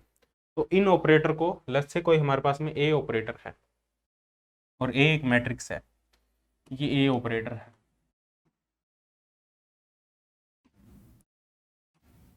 ए ऑपरेटर है हमारे पास में, और इस ए ऑपरेटर को वेव फंक्शन पे हमें अप्लाई करना है, क्योंकि वेव फंक्शन हमारे पास में क्या है, एक कॉलम वेक्टर है। ये जो है हमारे पास में कॉलम वेक्टर है और ये मैट्रिक्स है। तो एक मैट्रिक्स को एक कॉलम वेक्टर पे अपने अप्लाई कर सकते हैं। अप्लाई करेंगे तो हमारे पास में एक आइगन वैल्यू आएगी, और सेम यदि कॉलम वेक्टर आता है तो इसको साई पे अप्लाई करेंगे तो एक आइगन वैल्यू आएगी। और सेम यदि वेव फंक्शन आता है तो ये जो साई वेव फंक्शन है ये इस ऑपरेटर की आइगन स्टेट है। तो जो साई है वो आइगन स्टेट है इस ऑपरेटर की। क्यों आइगन स्टेट है इसकी? क्योंकि ये एक वैल्यू दे रहा है और सेम वेव फंक्शन आ रहा है। यदि ऐसा नहीं होता है, यदि ए को साई पे अप्लाई करने पर वेक्टर नहीं है, ये वेक्टर नहीं है, ऑपरेटर है ये, ठीक है, मैंने वेक्टर साइन लगा दिया यहाँ पे, ऑपरेटर है ये, ठीक है, ऑपरेटर पे कैप लगाते हैं। तो साई पे अप्लाई करने पे यदि कोई और वेव फंक्शन मिल रहा है हमें, सेम नहीं मिल रहा, तो जो साई है not eigen state of operator, not eigen state of this operator, इस ऑपरेटर का ये आइगन स्टेट नहीं है। यदि साई सेम हमें दोबारा मिलता है और एक आइगन वैल्यू मिलती है तो इसका ऑपरेटर है, तो ये आइगन वैल्यू होगी, ये तुम्हें पता होगी इक्वेशन। अब तुम्हें एक्सपेक्टेशन वैल्यू समझ में आ जाएगी। एक्सपेक्टेशन वैल्यू जो होगी वो क्वांटम मैकेनिक्स में हम एवरेज वैल्यू भी कह देते हैं इसको, एक्सपेक्टेशन वैल्यू, एक्सपेक्टेशन वैल्यू को एवरेज वैल्यू भी कह देते हैं। क्लासिकल मैकेनिक्स में एवरेज होगी, क्वांटम मैकेनिक्स में इसको एक्सपेक्टेशन वैल्यू कह देते हैं, क्योंकि एवरेज फिक्स नहीं है क्वांटम मैकेनिक्स में। जब हमें क्वांटिटी के बारे में फिक्स नहीं है, क्या पोजीशन होगी, क्या मोमेंटम होगा, इनकी फिजिकल क्वांटिटी, हम प्रोबेबिलिटी के टर्म में बात कर रहे हैं, तो एवरेज को हम कैसे एग्जैक्ट बता सकते हैं। तो एवरेज है वो भी एग्जैक्ट नहीं होगा यहाँ पे। क्लासिकल मैकेनिक्स में एवरेज एग्जैक्ट होगा, एग्जैक्ट का मतलब एक फिक्स वैल्यू होगी, क्योंकि एवरेज निकालते समय जो इंडिविजुअल एलिमेंट होते हैं वो फिक्स होते हैं, तो एवरेज भी फिक्स होता है। जैसे एज का एवरेज ले रहे हैं, 71, 72, 73, 74, इनका एवरेज ले रहे हैं, तो 71, 72 फिक्स है। बट क्वांटम मैकेनिक्स में 71 फिक्स नहीं है, 72 फिक्स नहीं है, ठीक है, वो हमें नहीं पता, हम उसको प्रोबेबिलिटी के टर्म में बात कर रहे हैं, तो इस वजह से एवरेज को एक्सपेक्टेशन कहा गया है, एक्सपेक्ट कर रहे हैं हम इतना होगा। इसका जो फॉर्मूला है एवरेज को इस टाइप से लिख सकते हैं, और एवरेज हमेशा किसी फिजिकल क्वांटिटी का निकलता है और फिजिकल क्वांटिटी से एसोसिएटेड एक ऑपरेटर है ए, ठीक है, तो इसका जो एवरेज होगा वो होगा साई ए साई अपॉन साई साई, ये फॉर्मूला है। सबसे पहले तुम्हें क्या करना है, इसमें जो ए ऑपरेटर तुम्हें गिवन है उस ए ऑपरेटर को पहले तो साई पे अप्लाई करना है, ठीक है, अप्लाई करोगे इस पे, अप्लाई करने के बाद में हमारे पास में लेट्स से हमारे पास में कोई ए ऑपरेटर है, उसको इस पे अप्लाई करोगे तो हमारे पास में जो कैट वेक्टर निकल के आएगा, हमारे पास में कुछ कॉन्स्टेंट्स आ सकते हैं, लेट्स से आइगन वैल्यू आ सकती है, और सेम यही आ सकता है हमारे पास में, ठीक है। यदि ये इस टाइप का कुछ आता है तो हमारे पास में ये क्या होगा, साई ए साई अपॉन साई साई, ए तो कॉन्स्टेंट ए बाहर आ जाएगा, साई साई साई साई, तो ये आइगन वैल्यू आ गई हमारे पास में। अब हमेशा जरूरी नहीं है कि ये आएगा ही आएगा, वो अपनी स्टेट भी चेंज कर सकता है, ठीक है, हमेशा ऐसा नहीं है कि ये स्टेट वही सेम रहेगी, स्टेट साई को चेंज भी कर सकता है, साई प्राइम भी कर सकता है, ये ए को जब साई पे अप्लाई करेंगे तो ये साई प्राइम भी हमें दे सकता है, अलग स्टेट भी दे सकता है, तो उसमें एक्सपेक्टेशन वैल्यू हमारी क्या आएगी, साई साई प्राइम कौन साई साई, ये एक्सपेक्टेशन वैल्यू का फॉर्मूला होगा, ये एक्सपेक्टेशन वैल्यू का फॉर्मूला होगा। इसका एक क्वेश्चन कर लेंगे अपने, जिससे तुम्हें समझ में आ जाएगी सॉल्व कैसे करना है, एक एक्सपेक्टेशन वैल्यू फाइंड आउट कैसे करनी है डिराक नोटेशन में, ठीक है। और इसको यदि अपने इंटीग्रेशन फॉर्म में लिखें, इंटीग्रेशन फॉर्म में, तो एक्सपेक्टेशन वैल्यू इंटीग्रेशन फॉर्म में होगी,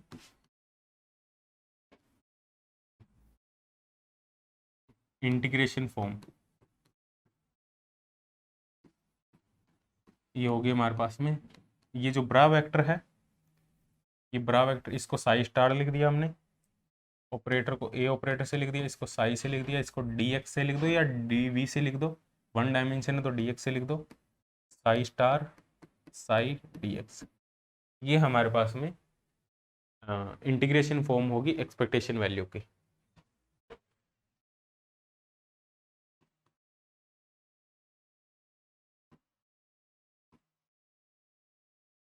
ठीक है, ये हमारे पास में।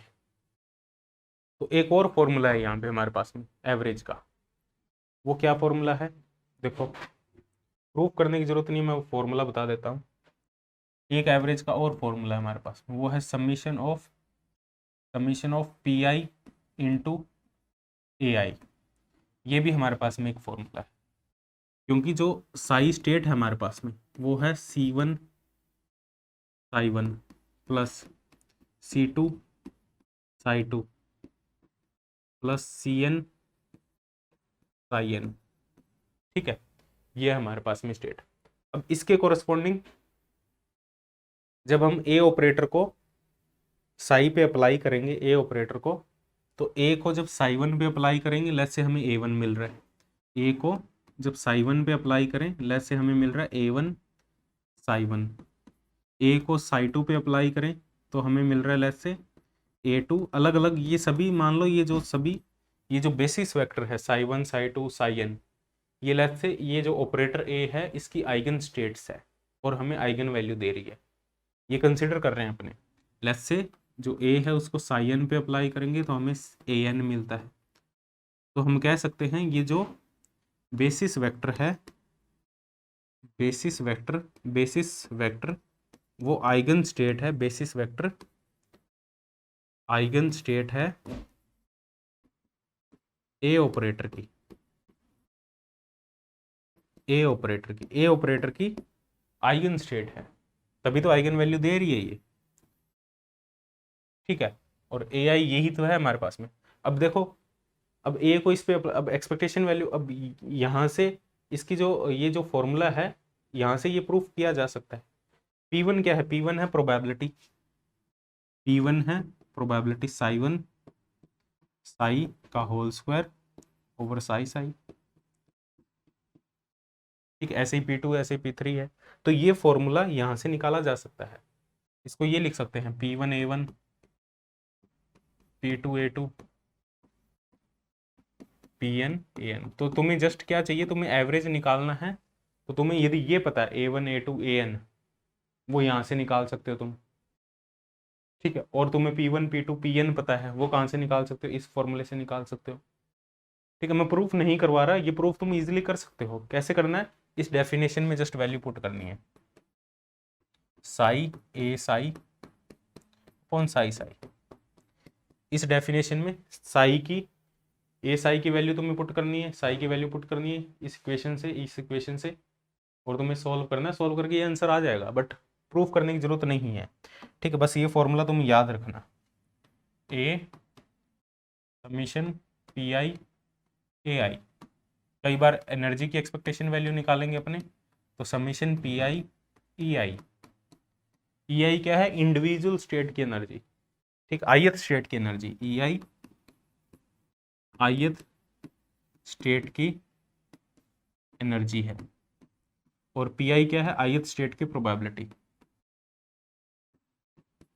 ith स्टेट की प्रोबेबिलिटी। तो ये फॉर्मूला भी तुम्हें याद होना चाहिए, मोस्ट इंपॉर्टेंट फॉर्मूला है ये। फॉर्मूला हमारे पास में तभी इस फॉर्मूले को अपने लिख सकते हैं, ये फॉर्मूला एग्जिस्ट तभी कर सकता है जब ये जो स्टेट्स है psi one psi to basis vector है, वो ए ऑपरेटर की आइगन स्टेट है। This formula is applicable only when this formula is applicable only when basis vector are eigenstate of operator, eigenstate of operator। ठीक है, तो ये हमारे पास में एक्सपेक्टेशन वैल्यू है। इस टाइप से अपने एक्सपेक्टेशन वैल्यू भी कैलकुलेट कर सकते हैं। ठीक है, अब इसके बाद में नेक्स्ट हमारे पास में है श्रोडिंगर इक्वेशन। देखता हूँ श्रोडिंगर इक्वेशन, मैं सोच रहा हूँ श्रोडिंगर इक्वेशन नेक्स्ट वीडियो में करवा दूँ, ये थोड़ी लंबी हो जाएगी ज़्यादा वीडियो। ठीक है, बाकी क्वेश्चन वाले वीडियो में मैं सोच रहा हूँ श्रोडिंगर इक्वेशन करवा दूँ फटाफट से, फिर अपने या थर्ड लेक्चर में मैं शिफ्ट कर सकता हूँ, कोई दिक्कत नहीं है। श्रोडिंगर इक्वेशन एक टॉपिक है, श्रोडिंगर इक्वेशन का इंट्रोडक्शन करना है, time dependent time independent probability density, इसके बारे में हमें डिस्कस करना है। ठीक है, श्रोडिंगर इक्वेशन में उसके बाद में अपने probability current density Schrodinger equation, वो अपने मैं एक लेक्चर में अलग डाल दूंगा उसको फटाफट से। ठीक है, तो अपने नेक्स्ट लेक्चर में जितना भी अभी तक हमने पढ़ा है इससे रिलेटेड क्वेश्चंस अपने करेंगे। अब कुछ क्वेश्चन मैं यहाँ पे करवा दूंगा ताकि तुम सीख सको भाई क्वेश्चन करना कैसे है, क्वेश्चन को अप्रोच कैसे करना है। अब वही क्वेश्चन होंगे जितना अभी तक हमने पढ़ा है। अब जो गेट के PYQ होंगे और नेट के PYQ होंगे, जो अभी तक हमने पढ़ा है वही क्वेश्चन होंगे। और इसमें बहुत ज़्यादा क्वेश्चन नहीं है गेट नेट के, क्योंकि ये बेसिक है, बस ये समझ आना जरूरी है तुम्हें। इस वजह से मैंने इसको ज़्यादा थियोटिकल रखा है, ताकि तुम्हें समझ आ जाए और फॉर्मूले तुम्हें याद करने हैं। कोई बुक से मत्था मारने की जरूरत नहीं है, क्या क्या होता है, ये क्या होता है, ये क्या होता है। जस्ट क्या करना है, जस्ट PYQ क्वेश्चन उठाने हैं। पहले ये वीडियो देखनी है, क्वेश्चन वाली वीडियो देखनी है, PYQ क्वेश्चन उठाने हैं, उनको सॉल्व करना स्टार्ट करना है। बस यही काम करना, और 3 महीने यही काम करना है, और तुम खुद देखोगे तुम्हारी इंप्रूवमेंट कितनी है। क्योंकि एग्ज़ाम क्वालिफाई करने के लिए एक तरीका होता है पढ़ने का, किस तरीके से कितना टाइम कहाँ इन्वेस्ट करना वो जरूरी है। ठीक है, तो thank you very much for watching this video. तो मिलते हैं नेक्स्ट सेशन में। Thank you very much for watching this video. Next session में मिलते हैं क्वेश्चन के साथ में, क्वेश्चन प्रैक्टिस के साथ में। हाँ, जो नए हैं इस चैनल पर उसको सब्सक्राइब कर दो, जिन्होंने अभी तक सब्सक्राइब नहीं किया। वीडियो को लाइक कर दो यदि तुम्हें सही में यूज़फुल लगी हो, जिससे मुझे भी मोटिवेशन मिलता रहे और अपने साथ में आगे बढ़ते रहें जब तक गेट का एग्ज़ाम नहीं हो जाता। लगभग 3 महीने हमारे पास में, तो 3 महीने में हम एक साथ में आगे बढ़ते रहे और सिलेबस को बहुत जल्दी खींचने की कोशिश करेंगे। और जितना तुम कंट्रीब्यूट करोगे, जितना तुम अप्रिशिएट करोगे इन चीज़ों को, लाइक करोगे, चैनल को सब्सक्राइब करोगे, ग्रोथ दिखेगी चैनल में, तो मेरा भी मोटिवेशन बढ़ता रहेगा। और मोटिवेशन बढ़ता रहेगा तो मुझे भी ऐसा लगेगा, मेरी भी एक रिस्पॉन्सिबिलिटी होती जाएगी। अब काफ़ी लोगों ने जो कल मैंने वीडियो डाली थी उस पर काफ़ी कमेंट्स आए थे, और वो कमेंट्स देखे मेरे को भी ऐसा लगा था, नहीं अब तो श्योर है कि ये तो करना ही करना है। जब तुम दिखाते हो हाँ भाई हम बहुत ज़्यादा सीरियस है, तो फिर मेरी रिस्पॉन्सिबिलिटी भी बढ़ जाती है उस चीज़ पे, हाँ कि ये चीज़ तो अब करनी ही पड़ेगी, क्योंकि मेरे ऊपर कितने डिपेंडेंट है। ठीक है, काफ़ी स्टूडेंट ऐसे हैं जो सिर्फ मेरे पे डिपेंड कर रहे हैं और सिर्फ यूट्यूब चैनल पे डिपेंड कर रहे हैं। ठीक है, फिर दिखता है, वो कमेंट्स में दिखता है, लाइक्स में दिखता है, बच्चे लाइक कर रहे हैं, कॉन्टैक्ट कर रहे हैं बच्चे, उसमें भी दिखता है। ठीक है, तो वो सारी चीज़ें जब होती है तो ऑटोमेटिकली एक रिस्पॉन्सिबिलिटी आ जाती है कि ये चीज़ें तो करनी ही पड़ेगी, अदरवाइज जो स्टूडेंट मेरे साथ में कनेक्टेड है, यूट्यूब पे कनेक्टेड है, उनका नुकसान हो जाएगा। तो एक रिस्पॉन्सिबिलिटी वाला फैक्टर रहना जरूरी है। ठीक है, रिस्पॉन्सिबिलिटी आती है तो काम हो जाते हैं सारे। ठीक है, तो इसी के साथ बाय बाय, टेक केयर, मिलते हैं नेक्स्ट सेशन में।